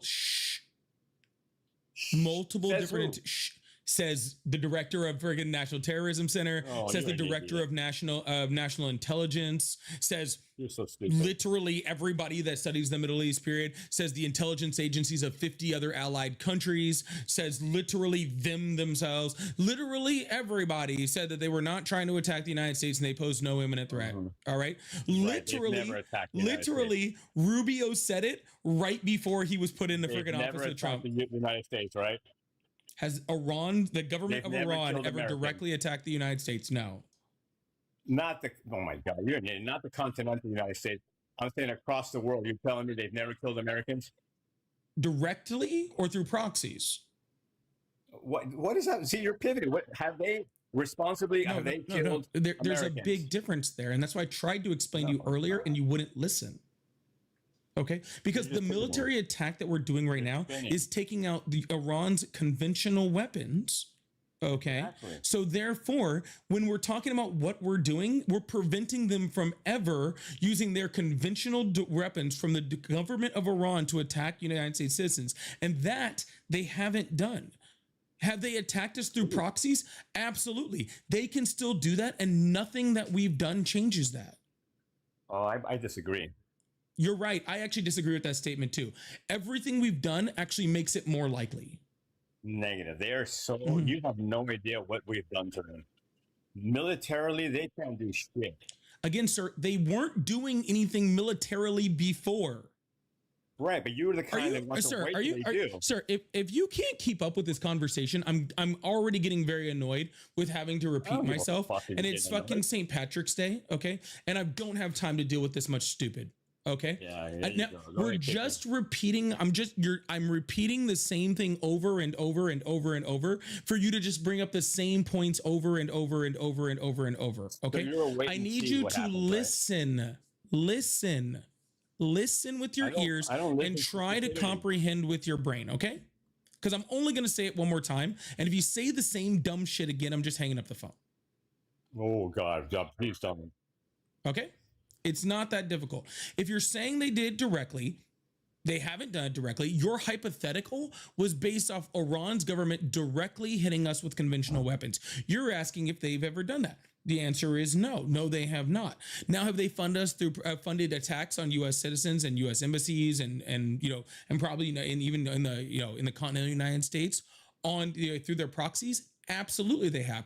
But right now they're still funding their proxies. Actually, the only freaking, crude oil ships that are going through the Strait of Hormuz and the ones that are being sold that are out in the water, all that money is going directly back to Iran for them to continue funding their proxies. Actually, it's actually a lot more likely that they're going to spend more time funding their proxies because they don't have any conventional weapons to begin with. Anyway, so that is the bigger threat that we need to worry about. And that is not being solved by this attack. You done? You see how I stopped talking? This is what we learned in kindergarten. When I stop talking, that means it's your turn. Let's say, for example, that you're right. You're how dismissive you are about, but we're just attacking by proxies and this. You act like that doesn't count. It does count. I want us to do things to stop them from being able to attack through proxies. What I'm saying is what we're doing isn't doing that. And what about the killing of 40,000 of their own people? It's funny how that number goes up literally every night I talk to somebody, just out of curiosity. What number you want? 10,000?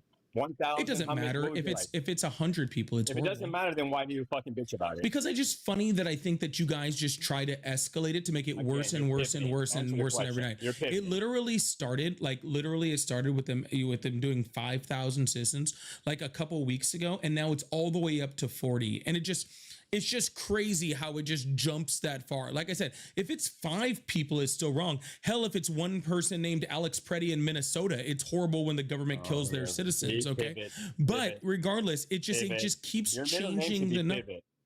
My middle name is Pivot because I'm talking about governments executing their citizens. You brought up Alex Preddy. We're talking about. Was that not the United States government executing one of their citizens? What the hell does Preddy have to do with Iran? Because you're talking about Iran executing their citizens, and I'm talking about America executing their citizens. It's both governments. We're not talking about America executing its citizens. Oh, gotcha. So you think it's okay when America does it, but not when Iran does it? Just out of curiosity, just clear. Okay, cool. No, first of all, I think it's absolutely. I don't think America. No, that's fine. You don't want me to pivot. Don't start pivoting now. Okay. So, anyways, what I was saying was, yes, that's absolutely horrible, and human rights violations that go against that other countries put on their citizens is absolutely horrible. North Korea does the same thing. We make friends with them. Russia does the exact same. As the president.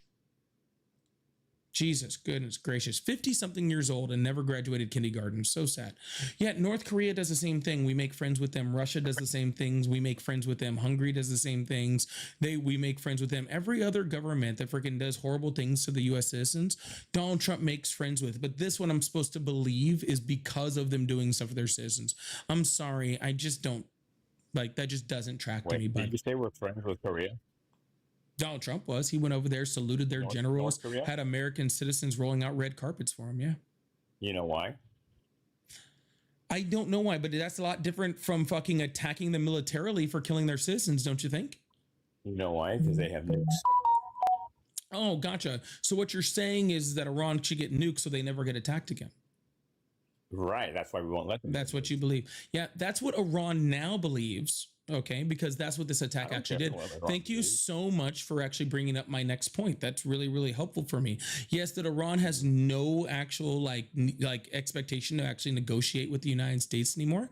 Because why would they? Because both times they've tried to negotiate, we've bombed them, and the United States doesn't do that to country with nukes. So I think for their own security, they're probably going to think they need nukes now, which means that we're going to have to continually stop them, which means we're going to be in a forever war that's constantly freaking regurgitating more U.S. troops out there to be killed when we could have just used diplomacy from the get-go and not had this problem. Right.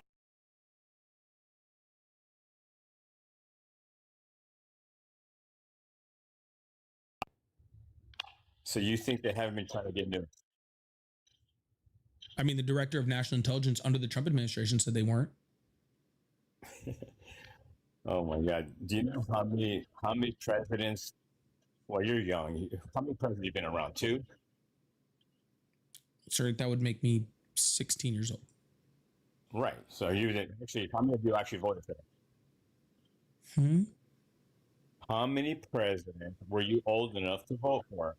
I know it's a difficult question. I guess. Well, no, I just couldn't hear you, sir. Sorry, stop slurring your words so much, and maybe I'll understand you next time. Okay. I guess technically it'd be 4. Again. How many? 4? All right. Something like that. So you were around the first Obama? Technically, yeah, I turned 18 right after, literally less than a month after Bush's second term. So you didn't vote for Obama the first time?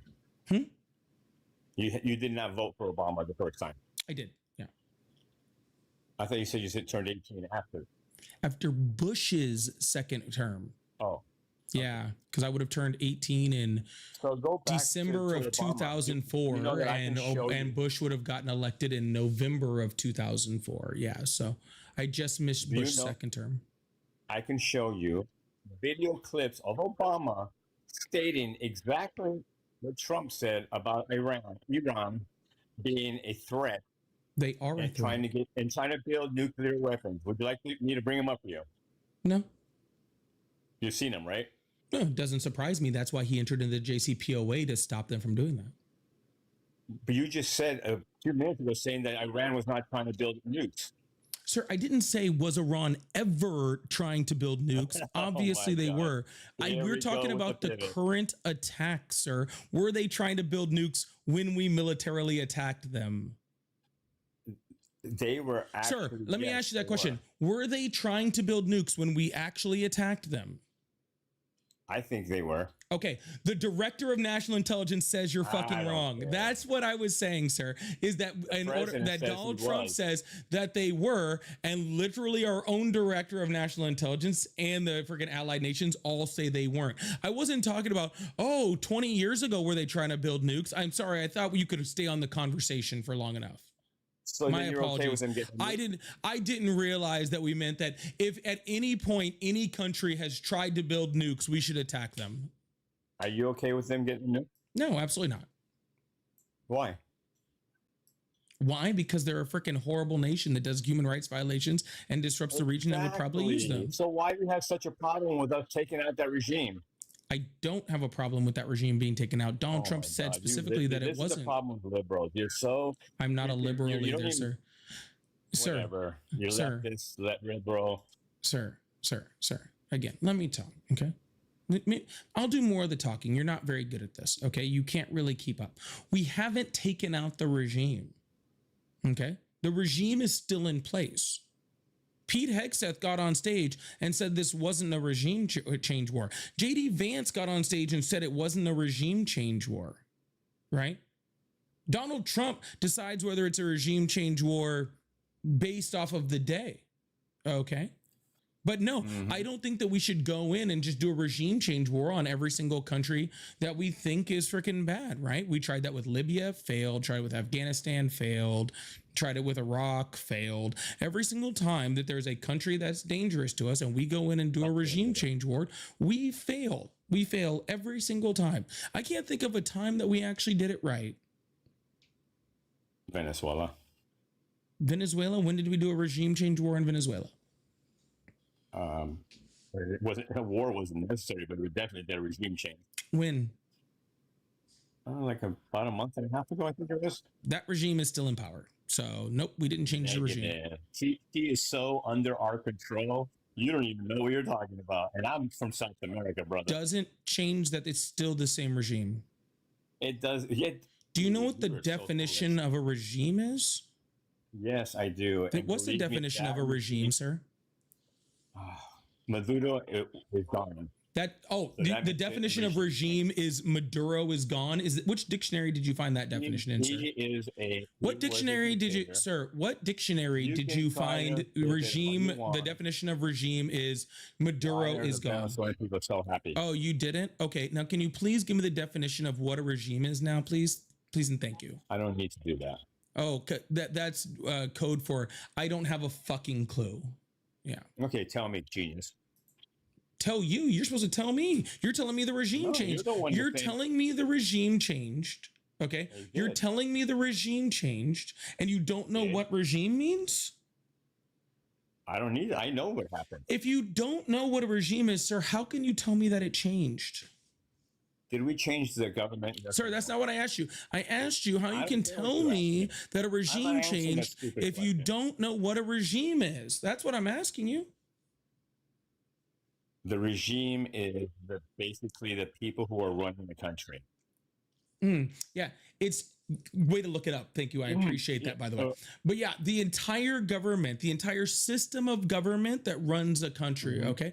If you take out the head of a country, that doesn't change the regime. That just changes the head of that regime. Right. And then the next person in that regime, the next person of that regime just steps in. So if the vice president becomes president afterwards, the regime is still in place. Just like when freaking, Khamenei, I forgot to pronounce his name. Khamenei, I'm putting the accents wrong. Just like when he gets killed and his son takes over, that doesn't mean that the regime has changed just because the leader got taken out. Okay.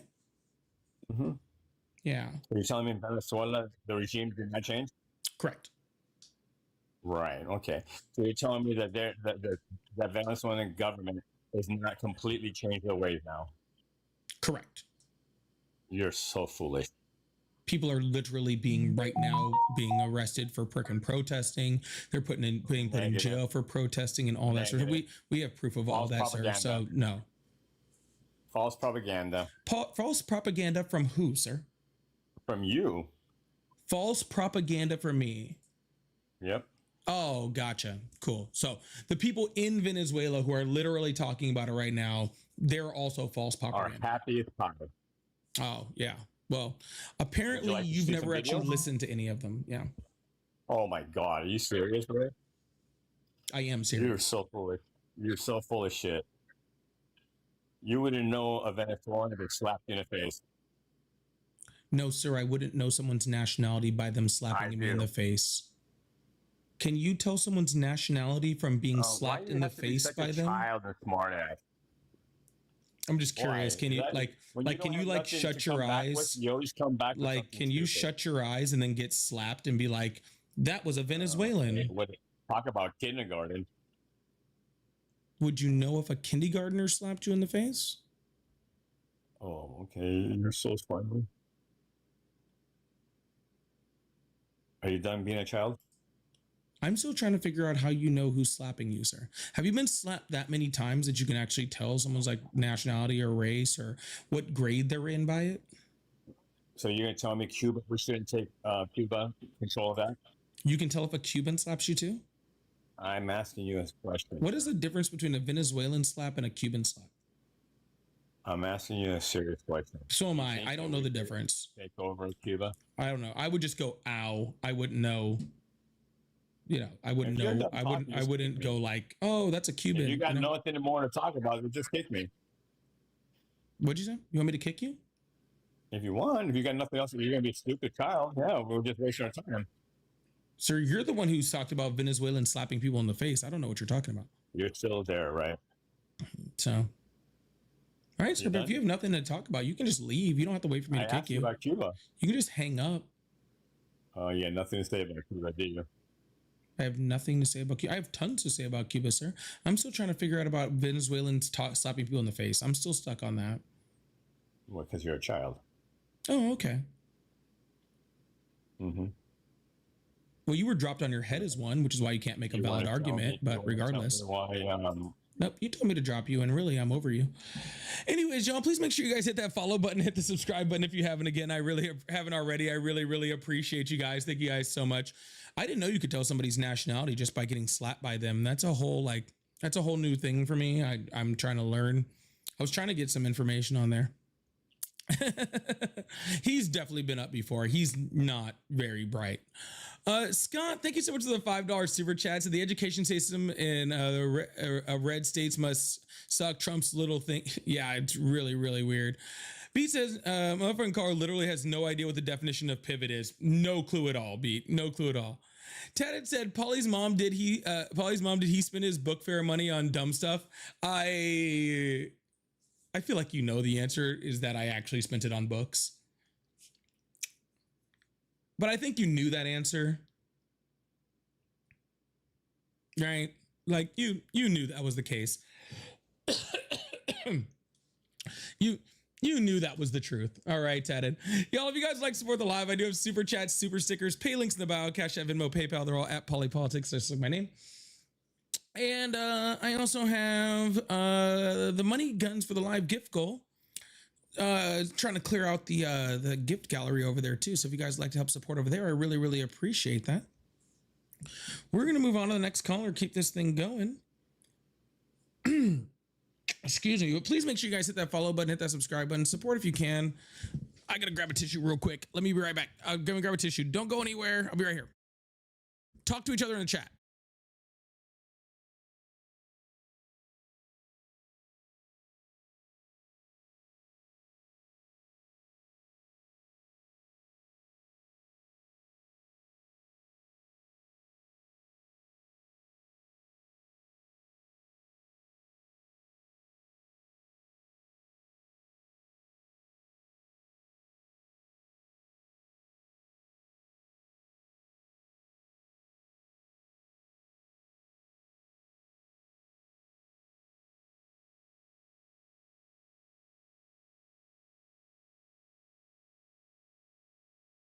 All right, sorry about that. Let's open up these phone lines, keep this thing going. Where did Steve go? Steve went on vacation to we had to send Steve upstate. Yeah. Steve had to Steve got sent to Christy Gnome's ranch. All right. Steve got sent to Christy Gnome's ranch. He wasn't a very good hunter. Hello, how are you? Hey, what's up? How old are you? Oh yeah, of course. I'm 18. Awesome. Do you still support Trump? Do you debate only Trump supporters, conservatives, things of that manner? Only? Yep. Yeah, I won't waste your time. All right, thank you, brother. Yeah, no worries. Hello, how are you? Hey, Paulie, what up? Hi, how old are you? I am 31. Awesome. Do you still support Trump? Yeah, I do, bro. Awesome. Why is that? Yeah. Just before I say that, I just wanted to ask you a question. Can we, no matter what goes down in this conversation, can we end off on peaceful terms without calling each other whatever you want, whatever you do with everybody else? No like, guarantee I'm of just here that. to say what I want to say. Yep. And so why do you still support Trump? Oh, okay, sure. So I think what he's doing right now in Iran, I think it's probably the bravest thing you could do. I know you brought up with the director that he said it's not imminent. Well, I'm going to tell you right now, I don't really care if it's not imminent. And you're going to ask me maybe, because from what I've heard from your past lives, why don't we fight Russia? Why don't we fight China? If it's not imminent, let's start up with the war with any country, right? Well, I'm going to tell you, Iran is obviously not the same thing. Iran is the leading #1 state-sponsored terrorist organization or country, whatever you want to call them, in the world. And if you have a robber coming to your house to steal money from you or maybe kill you, are you going to wait for them to be in your living room? Or if you have an opportunity to knock them out before they ever step into your house, right? Whether it be in your front yard or whether it be in the street, if you know they're going to be eventually coming into your house. Yeah, that's right? literally the law, sir. History teaches us. Sir, that's history teaches literally us the throughout law. years. Hold on, sir. Same thing with Hitler. Hold on, sir. That's literally the law. You can't shoot someone on the street in front of your house just thinking just in case they come into your house. You know that, right? Okay, that's probably a bad example, but the gist of That's it literally is how the if you law have an works. if you have an opportunity to take him out, you take him out. Like if we would have taken out Hitler, right, before he ever came to power, instead of appeasing him, right, throughout those years. No, And this is hold on on. throughout history, not just No, I Hillary. don't. I locked You have the opportunities door. to take them out. What are you talking What, about? You're going to wait for them to have a atom bomb in 20 years? Sir, if You have all somebody these was ballistic outside of missiles, my they would house, counter intercontinental ballistic missiles, they could have nuclear weapons on them, sir, right? if someone was outside of my house and I thought they were going to Okay, try to let's not come in get the off house and track harm over me, then I would lock the door. Probably call 911. Okay, you understand the gist of my point. Listen, you're getting off tangent over here with you're my right, example. sir. You're right, Listen, sir. No, listen. because This it's is my point. because is it's funny. You're No, taking because advantage you're of the opportunity. Sir, hold on, sir. But what I'm saying is your point actually makes sense. You're just missing the point. And that's what I'm telling you. Oh, let me hear. Okay? That's exactly what I'm telling you. Is your point makes complete sense. It just makes sense for my point and not yours. Okay? What I'm saying is that Iran may in the future have wanted to harm us, okay? If we attack them now, in the future, they may still want to harm us, right? Actually, if history tells us anything, if we attack them now, they're more likely to want to harm us later, right? Because we're not taking out Iran, right? We're just pissing them off, right? If you were to go, it'd be like pretty much like you like walking out to your street and of the guy that wants to come into your house and unalive your whole family, and you just walked out and punched him in the face. Well, now he wants to come in and do it more. All right. Now he wants to come up and do them more. When we could have called 911, we could have made sure that that person was put in check. That person freaking couldn't do the harm that they were trying to do. And then they never would have gotten to that point anyway. Okay. But me pissing him off doesn't help anything at all. Right. And so that's exactly what I'm trying to tell you, sir. It's just like that guy outside that wants to harm you. The difference is that it's a lot better to freaking, instead of trying to just guess whether somebody is going to hurt us or not, and then try to take them out before they get a chance, like we can see into the future, to just freaking talk to the person and be like, hey, can we make out a deal where you don't want to come hurt me? Because I definitely prefer that over you coming to hurt me. Let's get this thing up to 200,000 likes, please. I appreciate that. Okay, well, I hear what you're saying, but we all know Iran, if they had the capability, right, to actually hurt us, God forbid, we know what they would want to do. If Iran, for all intent and purposes, actually had nukes or had intercontinental ballistic missiles, right? We know that we wouldn't be able to negotiate with them. They would have the upper hand. If Iran would have nuclear power, everyone in the Middle East would have to have nukes. And then if you have 70 countries potentially over the world having nukes, then you're in big, big shit right there, because then all you need is one thing for it to go south, and then boom, you're in a nuclear World War III right there. So it all starts at the head of the snake. No, we cannot have Iran, whether it's not imminent or not. We cannot have that chance happen. Sir, Tulsi Gabbard, the director of national intelligence in March, said that that Iran did not have a nuclear weapon and was not trying to make a nuclear weapon. Donald Trump told me, hold on, listen.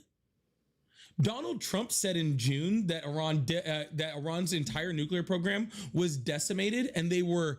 Holly, I heard all your talking points. Listen, sir, I don't have time to sit here and repeat myself 12 times because you can't be quiet.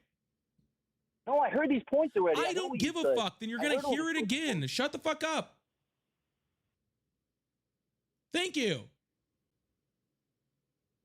Donald Trump in June already said that it was set back decades. So my question to you is, sir, if their nuclear program was already completely obliterated and set back decades, what the fuck are we doing in Iran? You're asking me what the objective of the war is? No, you told me that the reason why we're there is because we don't want Iran to have a nuclear weapon. Okay, that's what you just told me. And I'm trying to figure out that if Donald Trump freaking 9 months ago told me their entire thing was obliterated and that they were decades away from getting a nuclear weapon, and the entire point is for us to stop them from getting a nuclear weapon, then why are we there? I can't answer to you exactly what's going on. Listen, Trump is, everyone knows, he's been saying one thing, he's been saying another thing. No one really knows between the two of us what the hell is going on. Do they have nukes? Are they 10 years away? Are they 2 minutes away? No one knows, okay? But one thing I do know is that everyone knows Iran can't have a nuclear weapon. And whether they obliterated it in June or whether they didn't obliterate it in June, Iran is not coming and negotiating properly, all right? So if Iran's still playing around after we show them with Midnight Hammer, right, So what's going on? Are we going to let them just eventually get there, right? Whether it's that be in 10 years? If that's the case, let's just take care of it now. No, sir. What I'm saying is, if they were obliterated in June and they're decades away from creating a nuclear weapon 8 months ago, then we're there doing nothing. If you're saying the point is you don't want them to have a nuclear weapon, I don't want the Ayatollah to have a nuclear weapon either. I don't want them to have it either. That's why I support things like the JCPOA, right? Which actually constrained them from fucking enriching uranium that Donald Trump pulled us out of. Okay, I support those type of deals. That had its own issues with the ballistic missiles. It gave them money for all that shit too. You know that, right? It did not. But that's a side point. It absolutely did not. Oh, then how did they build up all that ballistic missiles? You gave them billions of dollars for what? We did not give them billions of dollars.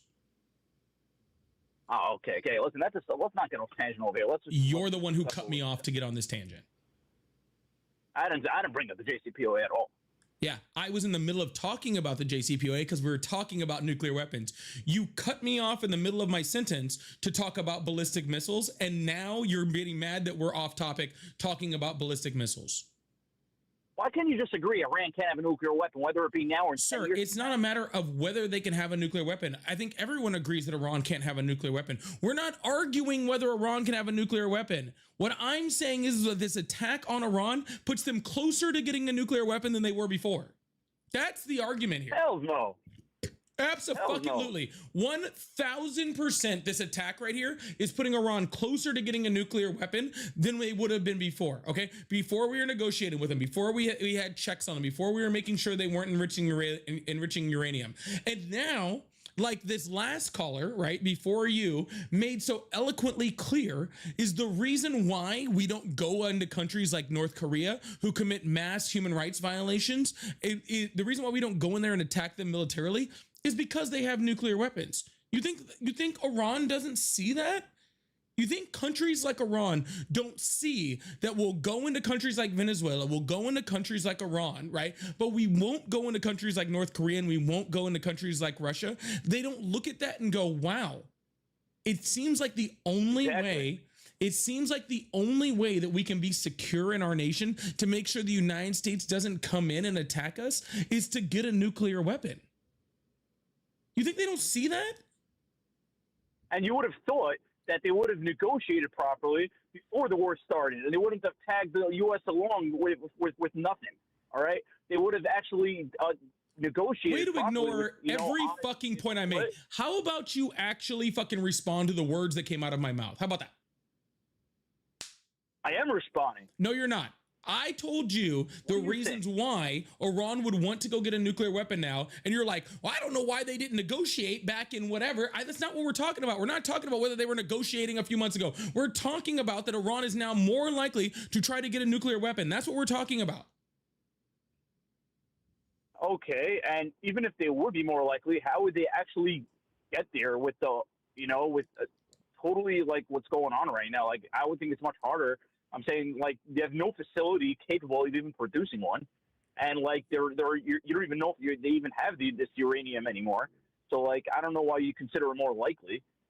Sir, I'm saying if everything is wiped out and they have no uranium, which is bullshit, it's not true. But even if it was, okay, their entire goal would be to get a nuclear weapon. Right? Under the JCPOA, under the JCPOA, their entire goal was not to get a nuclear weapon. That was their goal, because they knew as long as they didn't enrich uranium to a certain level, okay, they would have sanctions released, they would be able to trade their oil, they would be more financially stable. So it was in their best interest to not freaking create a nuclear weapon. Now, due to us pulling out of the JCPOA and due now to our now double attack on Iran, now they are more likely to get a nuclear weapon, okay? And I don't like that. I don't want Iran to have a nuclear weapon. I think that that's really, really bad, okay? This is why I like the deals that kept us out of it.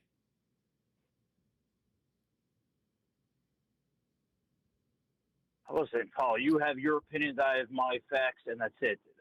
That's all I could say. No, I have facts. It was a terrible deal. It was a delay tactic. It didn't help long term. It was, If it didn't help long term, that's fine. That's why you renegotiate deals to help long term. Okay? If you don't get along with somebody that you work with, okay, and you're like, oh, you know what? Let's make a deal to freaking help us try to get along at work. If that deal goes away and you need a new deal, you don't just go then and then beat them up every day, okay? Because now that person at your job now just wants to beat you up, okay?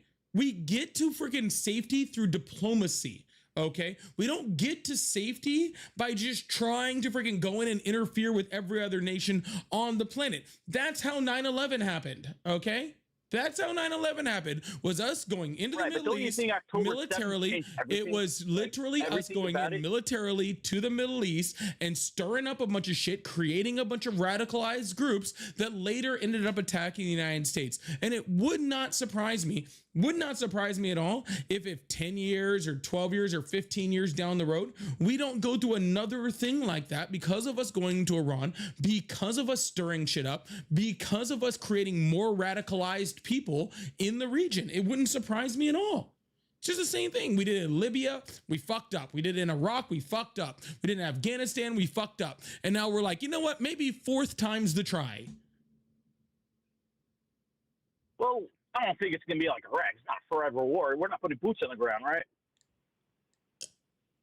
I don't know. Freaking Donald Trump just said he was freaking deploying 2,500 Marines out of 29 Palms, right? Sounds like boots on the ground to me. I don't hear that. I don't think there's going to be boots on the ground. I don't think that's going to happen. I'm just saying. Back to my point. October 7th changed everything in the Middle East, right? You can't have Iran as the head of the snake controlling all the proxies and doing all that shit and killing people, right? Okay, none of this changes that.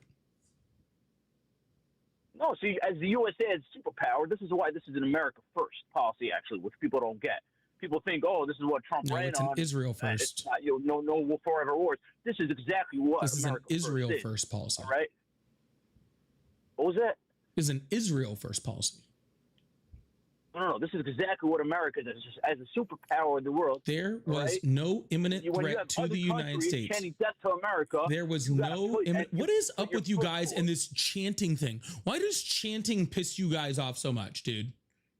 No, they killed Americans too. Forget about that, right? You don't care about American life. Of course I do. Their proxies did. And their proxies are now better positioned to do more of that stuff.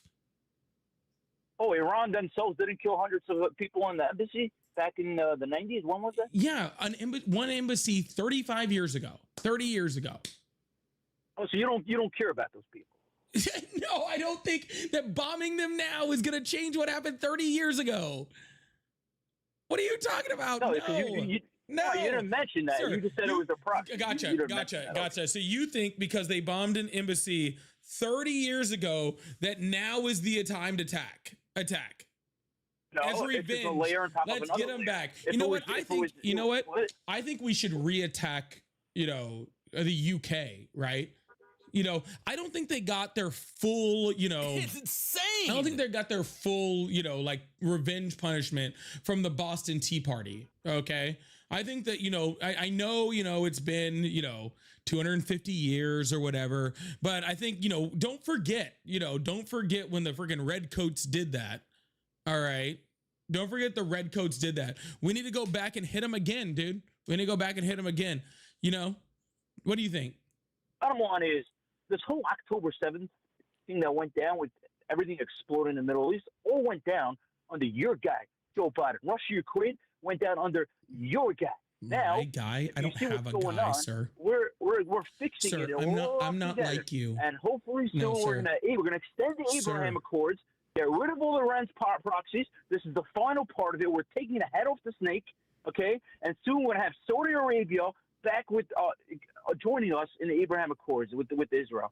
That's the whole entire Middle East view right there. That's a whole lot of wishing. To another president. That's a whole lot of wishing. That's so little. That's so little facts and so much wishing. What do you mean? Those and then we're facts right there will finally, sir. And then there will finally be peace in the Middle East. and then there was final, sir, and then there will finally be peace in the Middle East, right? Because literally now that frickin' we attacked, there will finally be peace in the Middle East, thanks to our Lord and Savior Donald Trump. Sir, Joe Biden didn't use the U.S. military to attack a motherfucking anybody. Okay? A motherfucking anybody. Okay? That was a terrorist group attacking Israel. Okay? That's not on Joe Biden. Okay? There's only one of the two presidents who have sent our military, our soldiers, to go die in fucking foreign lands, and that's Trump. Okay? Mr. No New Wars, Mr. America First. We didn't start that. Actually, I can make a pretty good argument to say the Abraham Accords were the reason that freaking attack happened. Okay? I can make a very good argument for that. Or at least was one of the main catalysts for it happening. All right? So that would be on Donald Trump, okay? But just because Joe Biden was the president at some point and a terrorist group hit another country doesn't mean that that's Joe Biden's fault. But when the U.S. president sends troops to fucking the Middle East to go die for a war that we didn't have to go to, that is on the president. See, the president's only the commander in chief of the United States military. His job is to keep the United States safe, right? Not to freaking keep every nation on the planet safe. I just have one question for you. How many soldiers died in Afghanistan under Trump, and how many died under Biden? There was 63 under Trump and 13 under Biden. The last 18 months, Trump was in office. Now, one soldier died in Afghanistan. Yeah, Donald Trump wasn't president for 18. Donald Trump wasn't the president. Shh. Donald Trump wasn't the president for 18 months. He was the president for 48 months. And during that 48 months, I believe it was 63 or 64 American troops died in Afghanistan. So you asked me how many died in Afghanistan under Trump, and that number is 64. And how many died under Biden, and that number is 13. Is 64 or 13 higher? I can't remember. Okay, good point. But how many have died since Donald Trump has been president this time? Hey, how many U.S. troops have died in foreign wars under the Trump administration in this term? 1 second. Can you just agree with Afghanistan? How many U.S. troops have died fighting this Iran war? What was that? How many troops have died fighting this war with Iran? I think it's 9. 13. 13. 13, okay. Yeah, 13 with 200 plus wounded that we know of so far. Okay? So, yeah, yes, very sad. 13, very sad. So 13 so 13 troops died in a war that 13 people died. 13 troops died in Afghanistan for a war that Biden didn't start. That was during a pullout that Trump freaking negotiated and Trump planned. Okay, 13 troops die in a war that Joe Biden didn't start, and that apparently is the end of the world. But when 13 troops die in a war that Trump started, then you don't freaking care about that at all. Then you don't give a shit about about the 13 troops that died in a war that Donald Trump started out of choice. Okay, but you somehow want to talk about Biden in a pullout of Afghanistan that happened freaking 4 years ago in a war that Joe Biden didn't even start. Got it. Any fourth grader or any third grader could have freaking pulled out without having those 13 people die. Like, he literally left. That shows that you know nothing about military or pullouts or whatever. Pullouts are actually one of the most dangerous how do you parts. Pull out? You tell me, how do you pull out normally? What would be the first thing you do when you pull out of a war? Let's go in steps. It's 3 steps. All right, what are the 3 steps? Pull out the soldier first. How do you pull out in a safe manner? You told me that you don't know how to do it. I'm asking you. Are you saying you know, or are you asking me to explain it to you? What was that? I don't know if you're saying that you know or you're saying that you don't know. Oh, I know. Oh, you know? You're the one that told me you know, so I want to hear from you first. I don't care what you want to hear, sir. What's the right way to do it? Then what's the right way to do it, killing your own 13 people. What? Then what's the way you do it? Okay, first you get all the citizens out. All the people that belong, American citizens translators, all the people that do not that you have responsibility for. You get the hell like out. all the translators that we left there Okay, before we you get pulled all out the under the Trump administration. Just number checking. two- Go ahead. Let me just finish my point. Number two is you get all your equipment out of there. You don't leave billions of equipment behind. Okay? Yeah. And number three is you take the soldiers, okay, and you take them out in a normal way where you're not leaving them stranded behind, okay, where you're very vulnerable for an attack. Gotcha. Okay? And that's the way. So what you shouldn't do is leave all your translators behind, or a large majority of your translators behind, and then also deny their freaking immigration to the United States later, right? Which Trump did, right? Then apparently you think we should remove equipment, even equipment that's not ours, even ones that we're leaving for the Afghan army, because all of our equipment that was actually functional, we actually took out of the country under the Biden administration and out of the Trump administration. But the equipment that was supposed to be left for the Afghan army, because in case you forgot, we've been training them for 2 decades to use that equipment. All of that equipment we left for them. Apparently you think that that was also bad. Third of all, by the time Joe Biden took office, we were already at bare fucking bases damn near with absolutely no support, right? Which is the entire reason why those 13 troops died to begin with, because there wasn't enough troops and there wasn't enough support in there to do a correct pullout, because Donald Trump had already left it with no troops by the time Biden got into fucking office. So literally everything that you just told me, about how to pull out of, how we should have pulled out of Afghanistan, is everything that Donald Trump fucked up. Come on, the Afghanistan pullout happened like 7 months after he took office. It was scheduled to happen 2 months after. The Biden administration kept delaying it because they said that it would be catastrophic if they pulled out before then. It was set for March. Yeah, because we didn't have a choice, because Donald Trump had already negotiated and already gotten everybody to sign off on the pullout to be gone by the 1st of April, I believe. So Biden's like, screw it, I'm just going to kill people because Trump Are you fucking stupid, dude? He negotiated the bad deal. Everything was done. The Biden administration went to Congress, delayed it because they knew it would be catastrophic, delayed it a second time because they knew it would be catastrophic. And on the third one, they wouldn't let them freaking delay it again, said, no, you have to leave. And leave all the billions of equipment behind, too. The equipment that belonged to the Afghan military, you dingus. I already said that. It's not true, though. It is true, though. No, it's not. They literally it is literally fucking true. But it is literally fucking true. This is so not true. I'm sorry. Oh my God, dude. It is. What? How about this? You want to see who freaking pulls up the article for it? Because I can literally pull up multiple different articles showing that's true. Like, yeah, I would love to see that, actually, because I've never heard of that one before. How have you never heard of that? That was the whole point of leaving this stuff there. We've been training the freaking Afghan army for 2 decades on the American equipment. You think at the end? Hold on, listen. That's American equipment, though.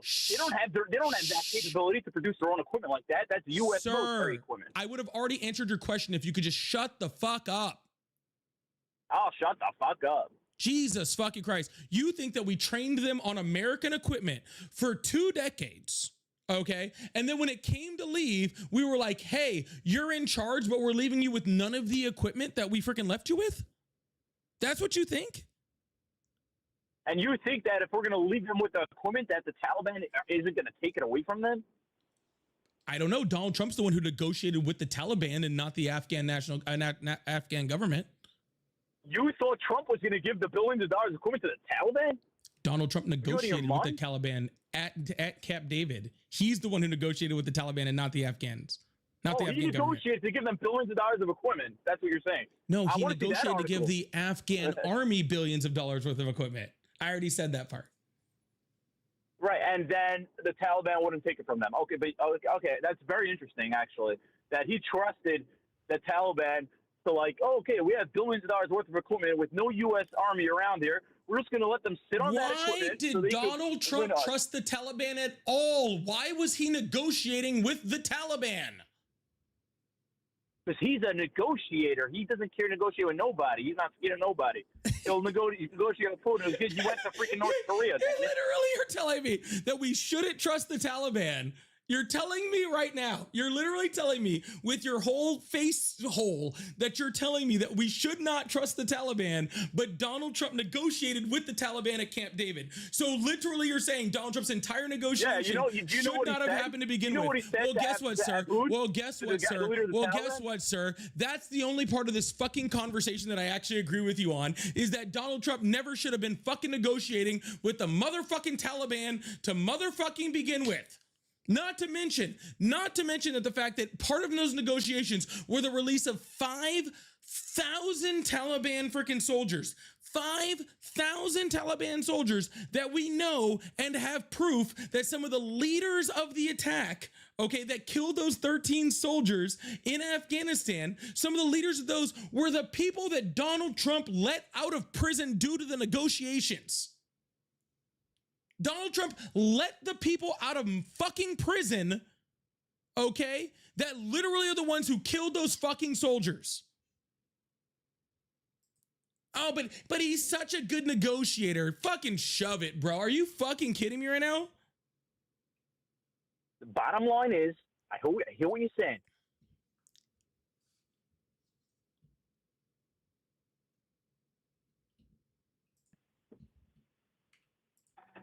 Everyone knows it. Look around the world. Hamas wasn't scared to talk with Israel. You know, you had Russia, Ukraine. You had all shit going down in the world. Under Trump, he told the Taliban leader, literally, he showed him a picture of his house.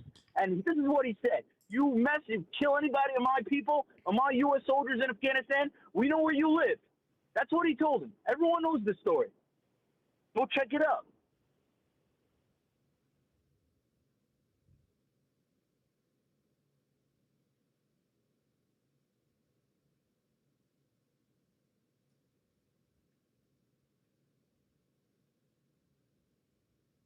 What do you got to say, Paulie? I don't know. I wasn't really listening to you, to be completely honest with you. Come on, man. We're the laughing stock of the world. We are now. Under Biden, couldn't we are fucking now. We weren't, ridiculous. But we sure the fuck are now. Hey. Come on, man. That's how approximately $7 billion of military equipment the U.S. transferred to the Afghan army over the course of 16 years was left behind in Afghanistan after the U.S. completed its withdrawal from the country in August, according to a congressionally mandated report from the U.S. Department of Defense. All right, so what was the first part of that? How much U.S. military was left? Approximately $7 billion of military equipment the U.S. transferred to the Afghan government over the course of 16 years was left behind in Afghanistan after the U.S. completed its withdrawal from the country in August, according to a congressionally mandated report from the U.S. Department of Defense. Okay, so what's your point? I'm not understanding. We didn't leave it for the fucking Taliban. We negotiated to leave it to the Afghan army. Exactly what I said. You told me it was a lie. You told me I couldn't find proof. I found the proof. There it is. Boom. Throw it up on the screen. What, that they purposely left, it was intentional? They wanted to leave the equipment behind. That's what you're saying? Yes. That's really stupid. Yeah, but you think Donald Trump's, such a great negotiator, so I don't know. I don't know. Listen, I'm shocked to hear that. I'm not saying that's great that negotiation makes skills, any I guess. sense whatsoever. Donald Trump's just doing great. Oh, listen, if that's true, I got your back there. But I'm just saying, if you put that point aside, when it comes to this, you got to agree with me, though. That's the thing with you. You don't agree with shit. I'm open to agreeing with you on stuff. I listen to you every night, Paulie, but every time you hang up at the call, you're like, oh, I'm so happy he left. I just feel like I wasted my time. Like, one time, Paulie, disagree with me, man. We were a laughing stock under Biden. All the shit that was going on in the world happened under Biden, bro. I can literally show you videos, literally, of freaking world leaders laughing at Donald Trump in front of him and behind their back like school children. literal videos of world leaders literally laughing at Donald Trump, making fun of him, putting him down, treating him like shit because he was he got laughed off the UN floor. He got laughed off the UN floor. Okay. No respect. No other country respects Donald Trump. None. They all think he's a fucking joke.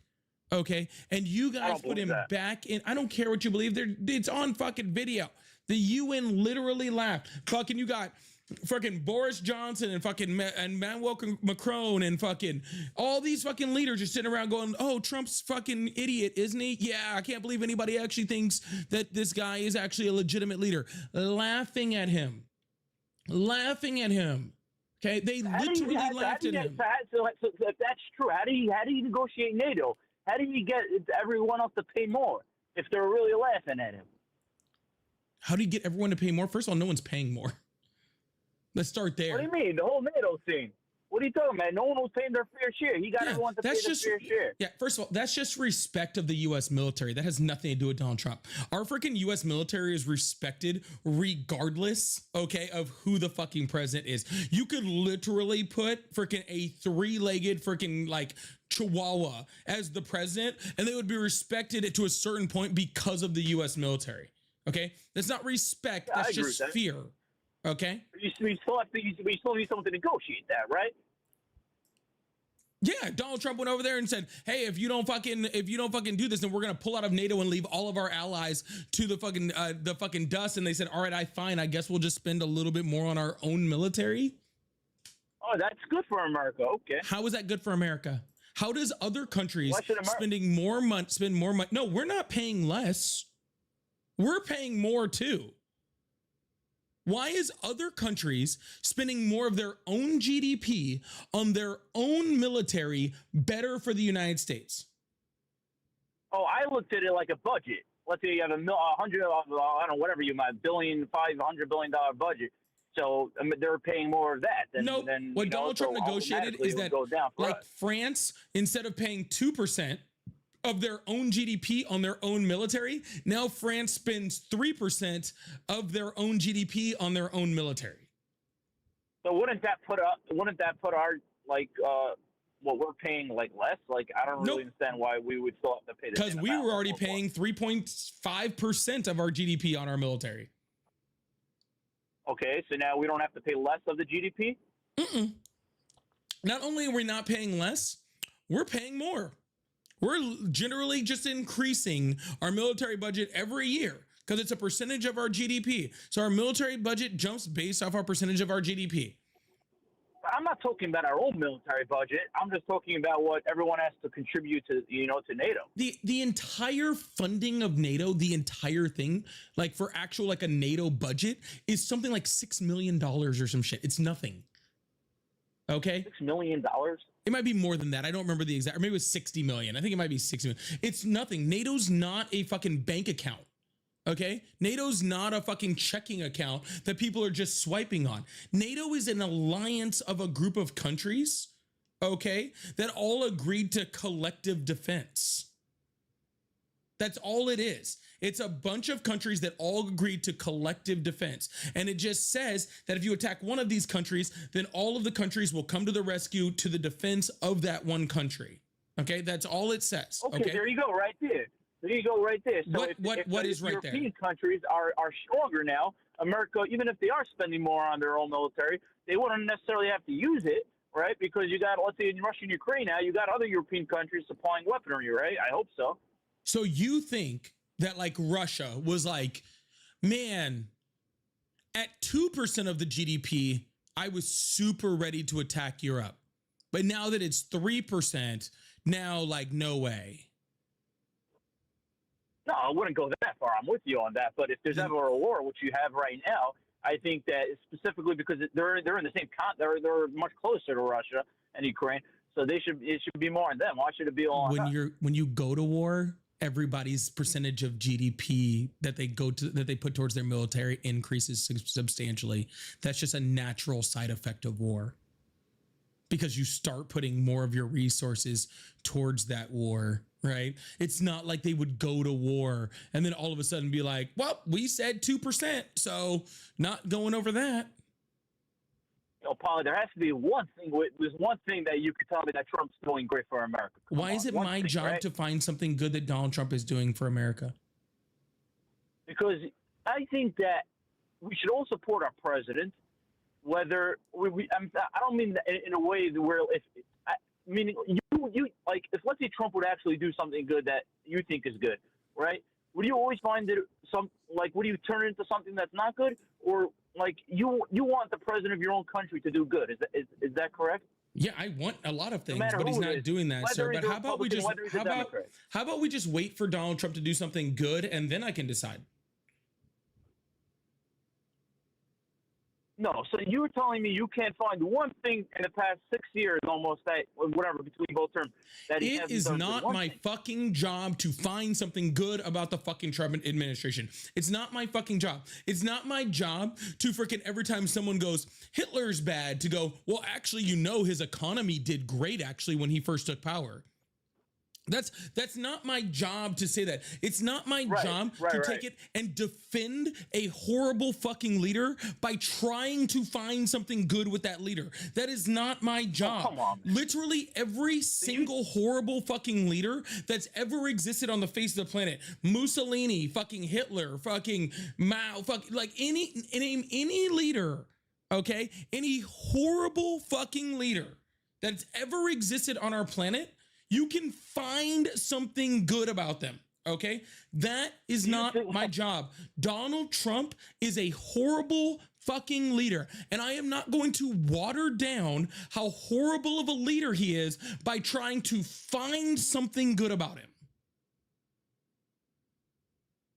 No, I just want to know if you're doing this for your views or this is what you actually believe, because I think that it would be better for viewership if you would be more moderate, because then other people will, chime in too.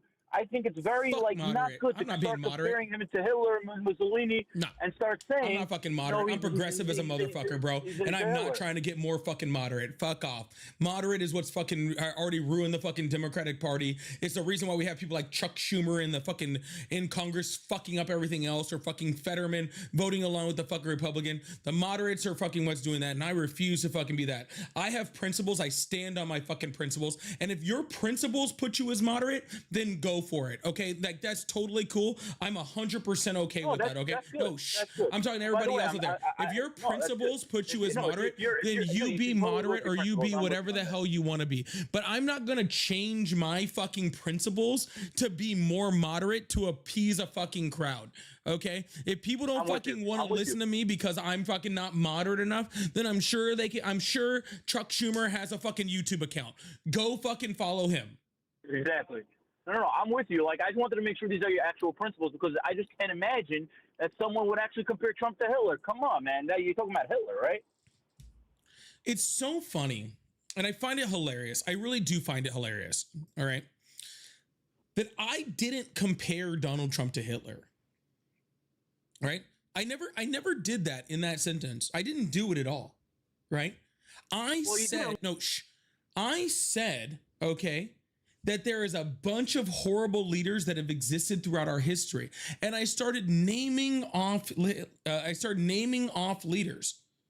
I said Mussolini, I said Trump, I said Mao, right? I don't know if I said Stalin, but I meant to say Stalin. I said a whole bunch of horrible leaders, right? I never said Donald Trump was like any of them. I said there have been a bunch of horrible leaders in this country.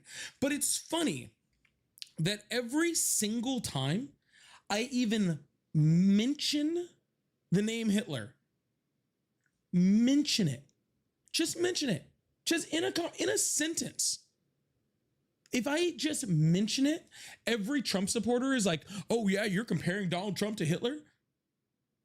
Why didn't you say, oh, you're comparing Donald Trump to Mao, or you're comparing Donald Trump to Mussolini? Why did you not say any of that? Why did you not pick any of the other leaders that I said to say, oh, why did you compare him with him? If I just mention Hitler, you guys automatically go, oh, you're comparing Donald Trump to Hitler? And I think the reason why that is because you guys believe it. I think you guys believe it. I think that's why it hurts your guys' feelings so much. That's why you guys get so wound up whenever I just mention his fucking name, is because you guys believe it. I mean, fuck, JD Vance did it. JD Vance compared him to Hitler.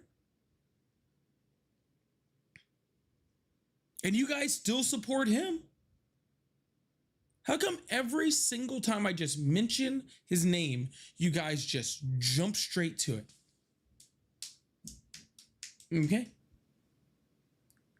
Because personally, if you want to be completely honest, I don't think Donald Trump is Hitler. Okay? Just the same way that Stalin is not, or, you know, or any other leader is not. Bad, horrible leaders that do horrible things for their countries and horrible things to their citizens come in many different shapes and sizes. Okay? It comes in many, many different shapes and sizes. Okay? I think that Donald Trump is his own type of horrible fucking leader. Okay? I think he's his own type of horrible leader. All right?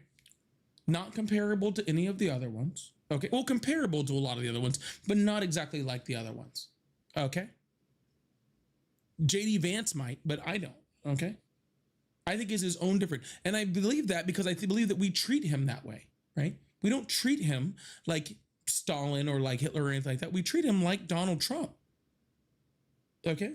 And Donald Trump by himself is bad enough. I don't need to compare him to anybody else. I don't need to compare him to anybody else. He's his own singular type of fucking leader that is fucking horrible. Okay? He's his own type. So you guys really need to stop freaking getting so butthurt every time I say freaking, you know, that guy who wrote a book that Donald Trump kept on his nightstand. You know what I'm saying? According to his ex-wife. You know, allegedly.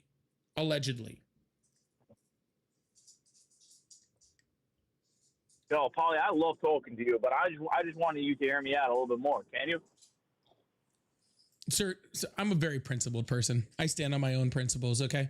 If you come at me with actual facts and knowledge that can change my opinion, that's fine. You've come to me with your feelings. No, I'm not I reject your I just want feelings. to say one last thing. America's split in half. We're at a time right now. You either love the guy, you either hate the guy. No one's in between, right? That's how polarized we are as a country, right? I don't think that no one's gonna change anyone's opinion, right? You'll have your facts, and then Trump got at the end of the day, 100 million people voted for the guy, or whatever it was, 70 million people, right? So it is what it is. You know, and that's the bottom line. A lot of people hate him, and a lot of people love him. Doesn't mean he's a terrible leader. You might think that, right? And half of America will say that he's the best leader ever. Donald Trump's approval rating on he's the best country, he's the best president ever, and you have the same people saying other people saying he's the worst president. Donald Trump's ever. approval rating on Fox News is 36%. Okay, and under Trump's first term it was also 36%, and then he won the popular vote in the second term. What happened? It means that people have short-term memories and aren't very bright. So you're saying 100 million people aren't bright? It was like 78 million, dude. I don't know why you keep saying 100 million. Whatever. It was like 78 million and 77 million voted for Kamala Harris. So what? So you're saying 77 million Americans aren't bright. That's what you just said. Yeah, if they forgot that they had a 36% approval rating for him in his first term and voted for him again, then yeah, I am saying that. I'm sorry. I don't know what to tell you, man. I'm saying you're just saying right now 77 million Americans are just dumb. I think a lot more than that are dumb, honestly, when it comes to politics. Okay. I think that's the biggest problem with it. I think that's the biggest problem with the United States. Yeah. I think the biggest problem with the United States is that we have an overwhelming majority of our population that is not politically literate. You're absolutely right, but there's nothing to do about that. Yeah, I'm not saying that they're right. What are you going to do? I'm not saying that they're stupid just in general. I'm sure that there are plenty of doctors and lawyers and people that, you know, that do brain surgery, right? That are very smart in their own ways. But when it comes to politics, they're fucking morons. Yeah, and I think that's one of the biggest problems. I think that's one of the. I think that's one of the biggest. No, this is not a two-party system problem, sir. This is not a two-party system problem, sir. This is a problem with that people don't want to engage with politics. Okay, until they're forced to engage in politics. Okay, and by that point, they don't know enough to be engaged in politics. That is the fucking problem. Let me tell you so why, when you ask me, no, you're not telling me why. anything. Be quiet. The problem is that by the time people need to people need to be engaged in politics more so that they understand what's going on. You can't wait until October to start trying to like understand politics for your November fucking election. Okay? And if you do wait till October to start learning about your November election, all right? Then by the time you're voting, you're dumb. All right? When it comes to politics, you're dumb. You don't know enough to make an informed decision. Okay? I'm sorry, but that's the truth. Okay? And I'm not saying you have to be as engaged as I am or spend as much time doing this as I do or freaking even be a person that listens to me every single day. Okay? I'm not saying that. Okay? I'm not even implying that, right? I'm saying that you need to stay engaged because if you don't, all right, because if you don't, then you're easily duped. All right. You're easily lied to. You're easily manipulated. Okay. Because you just don't know. You don't know what you fucking don't know. You know what I'm saying? You don't know what you don't know. Right? If you don't know anything about immigration or what the actual problems with immigration are in this country, right? Then you're very easily fucking manipulated by someone that goes, build a wall. Because you don't know enough to fucking, you don't know enough to fucking know that that's fucking stupid. You know what I'm saying? If you don't know enough about how oil or gas prices work in the United States, then you get easily confused by drill baby drill. You're easily manipulated by that thought process because you don't know anything. Okay? If you don't know that Donald Trump tried to freaking start wars in his first term, tried to fucking sick, the military on American citizens in his first term, right? Was sending us to a recession with the TCJA. If you don't know that about him in the first term, then you are easily manipulated to vote for him in the second term. Okay? This is not a matter.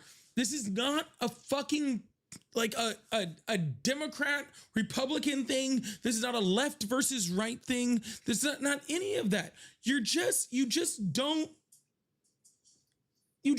have it, dude. You just don't have the knowledge if you don't freaking look into it at least sporadically throughout the year, dude. Like if you're not like fucking looking at something like every like couple weeks that freaking catches you up on all the things, listening to very smart people, not being tricked like Donald Trump does to people, where he tricks people into believing, okay, that you should not listen to experts on things, right? That you should not be listening to experts on things, right? Because they're all against them. No, people study politics. People study it, okay? People went to school for it and study it, all right? Okay? I went to school for it and studied it, okay? And I study it every day. Every day I look into it, okay? You know what I'm saying? But guess what I don't know? I don't know. I'm not, okay? I don't know everything about everything. I don't know everything about everything. I don't, okay? And so I rely on experts in those fields, right? And I'm able to research and understand their work enough, right, to know what's true and what's bullshit. Okay? To just know what's true and what's bullshit. Okay? And if you're not sure, then you can look at different opinions from all across the spectrum and then make your own decision. Okay. And you can make your own decision. But if you just stick your head in a hole, then you're fucked, dude. Then you're fucked. Speaking of that, make sure you guys hit the follow button, hit that subscribe button if you haven't already. I really appreciate you. Caller, thank you for coming here. You have a good one, okay? Let me just finish off. So make sure you guys hit that follow button, hit that subscribe button if you haven't already. And if you watch my channel, make sure you guys are checking out my content, checking out my videos. I have been posting at least once a day. So make sure you guys are checking out the content. I really, really appreciate you guys. Thank you guys so much. Also, as I've kind of mentioned before to some of you guys, Shay, thank you so much for the fireworks. Thank you so much. Also, pay attention, end of April, maybe first day of May, because it falls on a Friday. Pay attention for the Polycast podcast, okay? Which we'll be releasing last weekend of April, first weekend of May. Not sure which one it is, okay? Where I am going to not only break down the current events of the week, but we're going to deep dive into like one specific subject every single week so that you guys can get a little bit more educated on politics and on the things that are happening in the political landscape. All right. We're gonna dig into some stuff every single week. Okay, I'm trying to get some interviews lined up. We're gonna have some guests.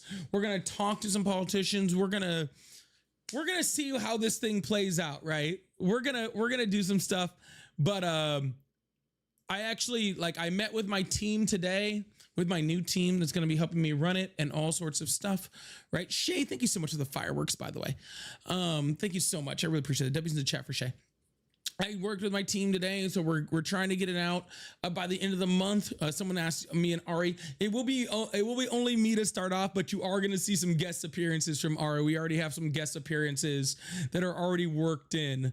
Okay, and hopefully it goes really well because we will be having a full podcast with Ari also very soon too. So, but yeah, this one will be mostly just me, but we will have Ari in sporadically talking about numbers and all sorts of fun things like that too. So make sure you guys check it out. I will be letting you guys know when it releases. Honestly, it'll probably be most of what I talk about in between debates later on. So when it comes out, I will be promoting it. You're also going to see, and just thought I'd let you know, you're also going to see a different little symbol up here for me. Okay. You will see a different little symbol up for me. So don't let it freak you out. Okay. Don't let it freak you out. We got new graphics coming, new thumbnails coming, new all sorts of stuff, new merch coming. So we got all sorts of new stuff coming. End of April, early March, or sorry, end of April, early May, for you guys to check out. So that's really, really awesome. All right. I'm super excited. Shush, thank you so much for the $2. I really appreciate that. Mel, thank you so much for the $10 super chat. Said historically, no one has ever been able to hold the Middle East. When they are ready, they will kick you out. I don't know why people don't know history. It's important. Kind of like what I said before.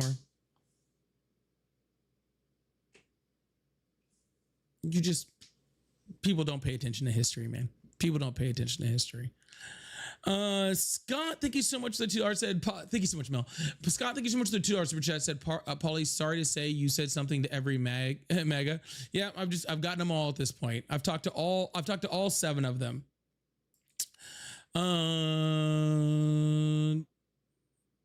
I'm assuming that's stock market stuff. I think that looks like stock market stuff.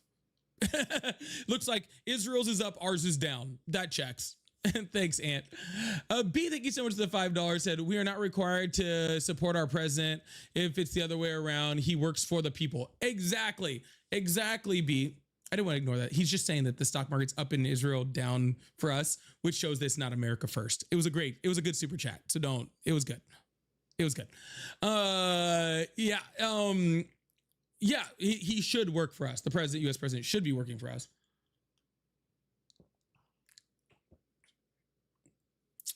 But our president works for only himself, unfortunately. Unfortunately. Yeah, I didn't want to bypass that like it was bad. Like, I'm sorry. But thank you so much, Beat. I really, really appreciate that. He should, but he won't. I didn't want to bypass this. It was a good super chat. Sorry, I kind of like went past that. I apologize. Beat also thank you for the $5. Said sorry, but I gotta ask this: anyone in customer service positions that don't think that most of America is full of morons or assholes? If you've ever worked customer service in this country, and you know this statement to be true, so I don't know. Yeah, I don't know what planet you're living on. Most of us suck. You want to really know how bad Americans are? Go to other countries and then watch for the Americans. You can pick us out. Like, go to like Rome. Excuse me. Go to like Rome and then just look around, right? And then you're like, that's the American, that's the American, that's the American. You can tell who the assholes are. Right? You can literally tell. It's fucking horrible. But yeah, no, I do not miss working customer service. At all. I haven't done it in a long time, but I have before. It sucks. So yeah. Fern just said, preach. And Shush said, a mystery gift for 650 jewels. Thank you so much, Shush. And Brian with the $20 super chat, backing that up too. Thank you so much for that. I really, really appreciate that, Brian. That's a big W's to chat for Brian, for Beat again, for Ant, for Scott, for Mel, for all the people that are supporting. All right. I am done debating.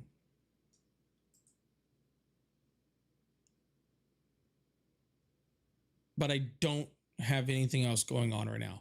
So if you guys want to hang around for a second, ask any questions, I'll stick around for a little bit just to end off the live. But please make sure you guys hit that follow button, hit that subscribe button if you haven't already.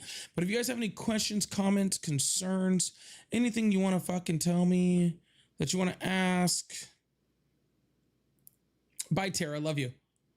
If you have anything, I'm not going to stay around for too long, but I will stick around for like a second. So if there's any big questions coming out. Scott also says, thank you so much for the $5. Said, the world laughs at USAers. Thanks, Trump. I don't think I can put that on the screen, but yeah. Thank you guys so much for being here. If you guys are leaving because I'm just hanging around to bullshit for a second, you guys are more than welcome to leave. But if you guys do, thank you guys so much for coming. I really, really appreciate you. Thank you guys so much for being here. It's very, very sweet. Can I call the dog? I'll see if she'll come up.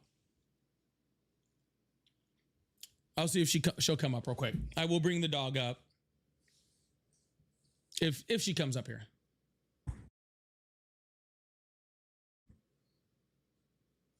She might come up. I'm not sure. Oh, I hear pause. Come here. Come here, Moss. You have to go around the desk, dude. I know. My office looks different. It's confusing. I can't move the camera though. Ah, come here. Oh shoot. Come here. There we go. I gotta put you in the camera. Oh goodness, you hit the microphone. There we go. Everyone say hi to Summer. She's camera shy.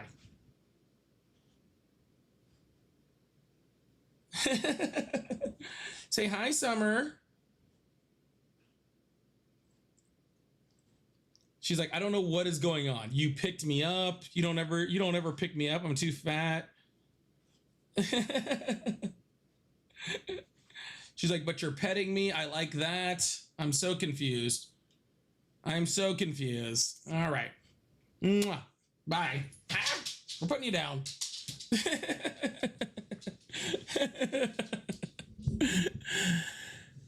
That's Summer. That's Summer. I know. You're confused. It's okay, mamas. Yeah, she's an Australian Shepherd. She needs to get groomed. She's getting groomed on Friday. She's getting groomed on Friday. So yeah, she needs it. Yeah, she's pretty. She's a tricolor Aussie. She's great. She's awesome. She's who you hear barking sometimes. She has a very, very loud bark, and she does have to bark at every single dog that walks around. Favorite snack? She's bougie. No, she's not. So we actually have this neighbor that actually, as I take her for a walk, he always gives her treats. And so she loves the Blue Chew ones. She's a big fan of that. She's a big fan of the Blue Chew ones. Can you see her? Max, I just had her up. I just had her up on the screen. Yeah, she barks at every if anybody's walking their dog in front of the house, she has to let us know. She's 5. She turned 5 in January. I've had her since she was 10 months old.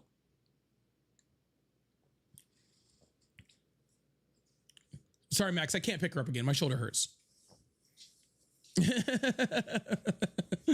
I actually have an AC joint problem in my left shoulder right now that I'm waiting to go to freaking ortho. I'm waiting to go to ortho for, and I kind of just tweaked it, so I can't pick her up again. I can't pick her up. She's down here. She's right here, but I can't pick her up again. Yeah, she's I got her when she was like 10 months old. Yeah, 10 months old. And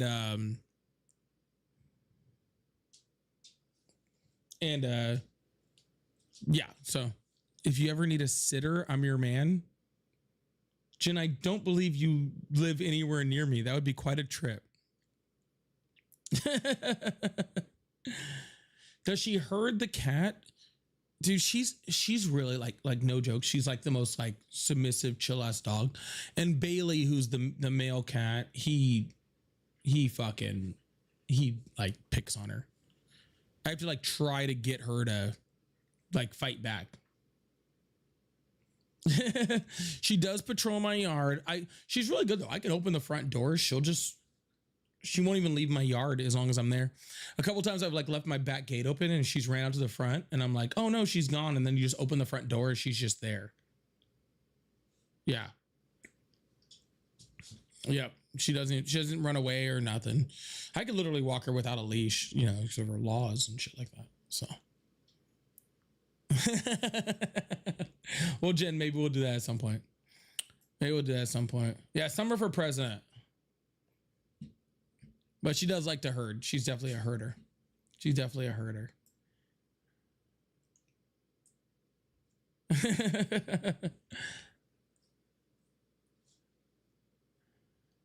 Still coming to New York City? Yes, I will be in New York City next weekend for No Kings. Yep. So we will be up there. I don't know. Ari and I got some plans. I've never been to the city, so I got lots of stuff to go look at. Plus, we're trying to set up some interviews while we're out there. So we're gonna be really busy. I was just kind of doing a whole bunch of stuff that I didn't plan on. So yeah, but hopefully I come back with some good content, some good interviews, all that fun stuff. I'm really hoping. Ooh, excuse me. Yeah, I'm gonna try to make some videos. I've been making new videos every single day. I've been releasing them around 5 p.m. Eastern every single day. So if you haven't seen my videos, make sure you guys are going and checking them out. Cause yeah. We're gonna buy GoPro. GoPro has that like more the wide angle, and we didn't really like that. So actually, I have a bunch of equipment I actually have to go downstairs and deal with. Where in New York am I gonna be? I don't 100% know because I don't know the city. So I just let some people that knew the city help me out with the hotel. So I will announce on here, if you're in my Discord or if you're on here, probably like the day before or something like that, we'll try to set up a meet and greet on that Saturday. Yeah, I'll try to set up some meet and greet on that Saturday. So y'all can come out and see me if you guys live in the New York area.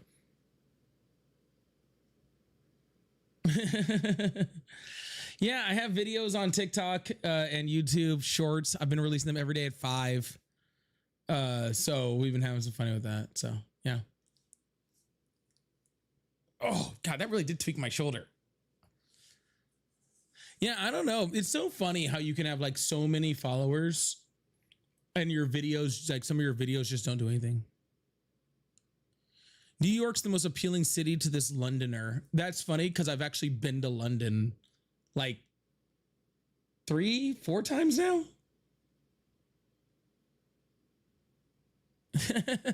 Yeah, I've actually been to London like 3-4 times now, and I've still never been to freaking New York. That's crazy. Matthew, he says, shout out to my favorite libs. Matthew's on here every day as like just to piss off everybody in the chat. I don't know why he does that, but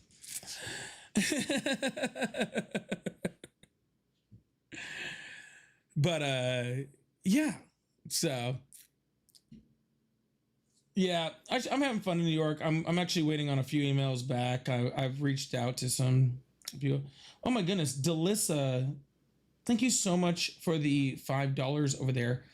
That for some reason didn't come through on any notification for me, so I'm very sorry.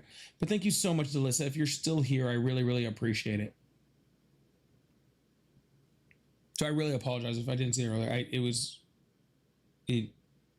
like 4 minutes ago, but I never got a notification. So thank you so much, Delissa. I hope you're still here since it was just 4 minutes ago. Have you been to Arizona? I have been to Arizona, yeah.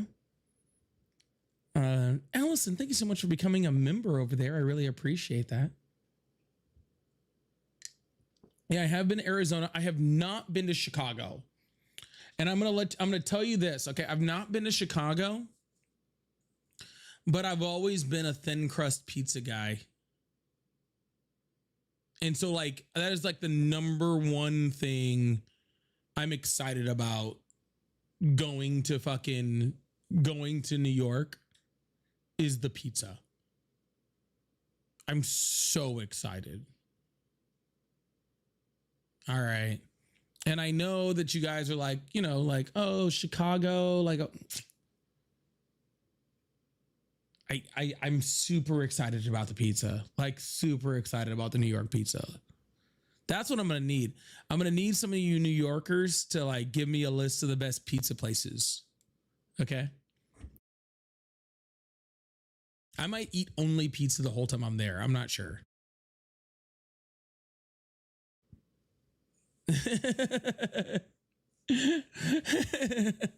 I might need you guys to tell me like the best New York pizza places for sure. I don't know. I've never gotten it. Like, I don't know. I'll have to go to Chicago at some point. Maybe that'll be the next trip. See, all you people that live up north, I'm only going in certain months of the year. I actually planned on going to this New York one when I thought it was going to be like actually warm there. And then it's like 50 degrees there. It's like, what the fuck are you got? Like, so I've only really been to Arizona once. I was in Scottsdale. I was in high school. I don't know if that counts. I've only really been to Arizona once, and I was in Scottsdale area. Yeah, that's what I'm saying. Like, it's freaking like 75 here, and you guys are up there being like, it's 50, it's warm now. Like, you guys are crazy, bro. I gotta like unpack wardrobe in order to go to New York.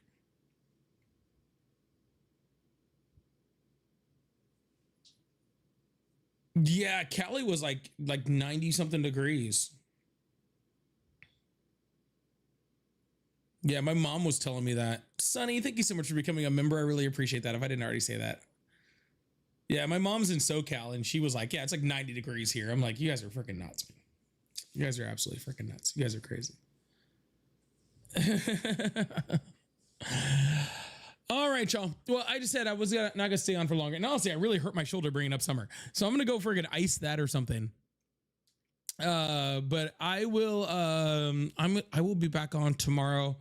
I believe I have tennis tomorrow, so I won't be on until after tennis. So like probably like 6:30, 7 o'clock. So Central. So like 7:30, 8 o'clock Eastern.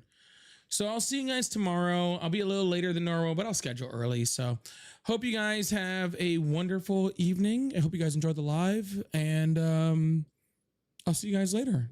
All right. Smoochies. Love you guys. Bye. Oh, shoot.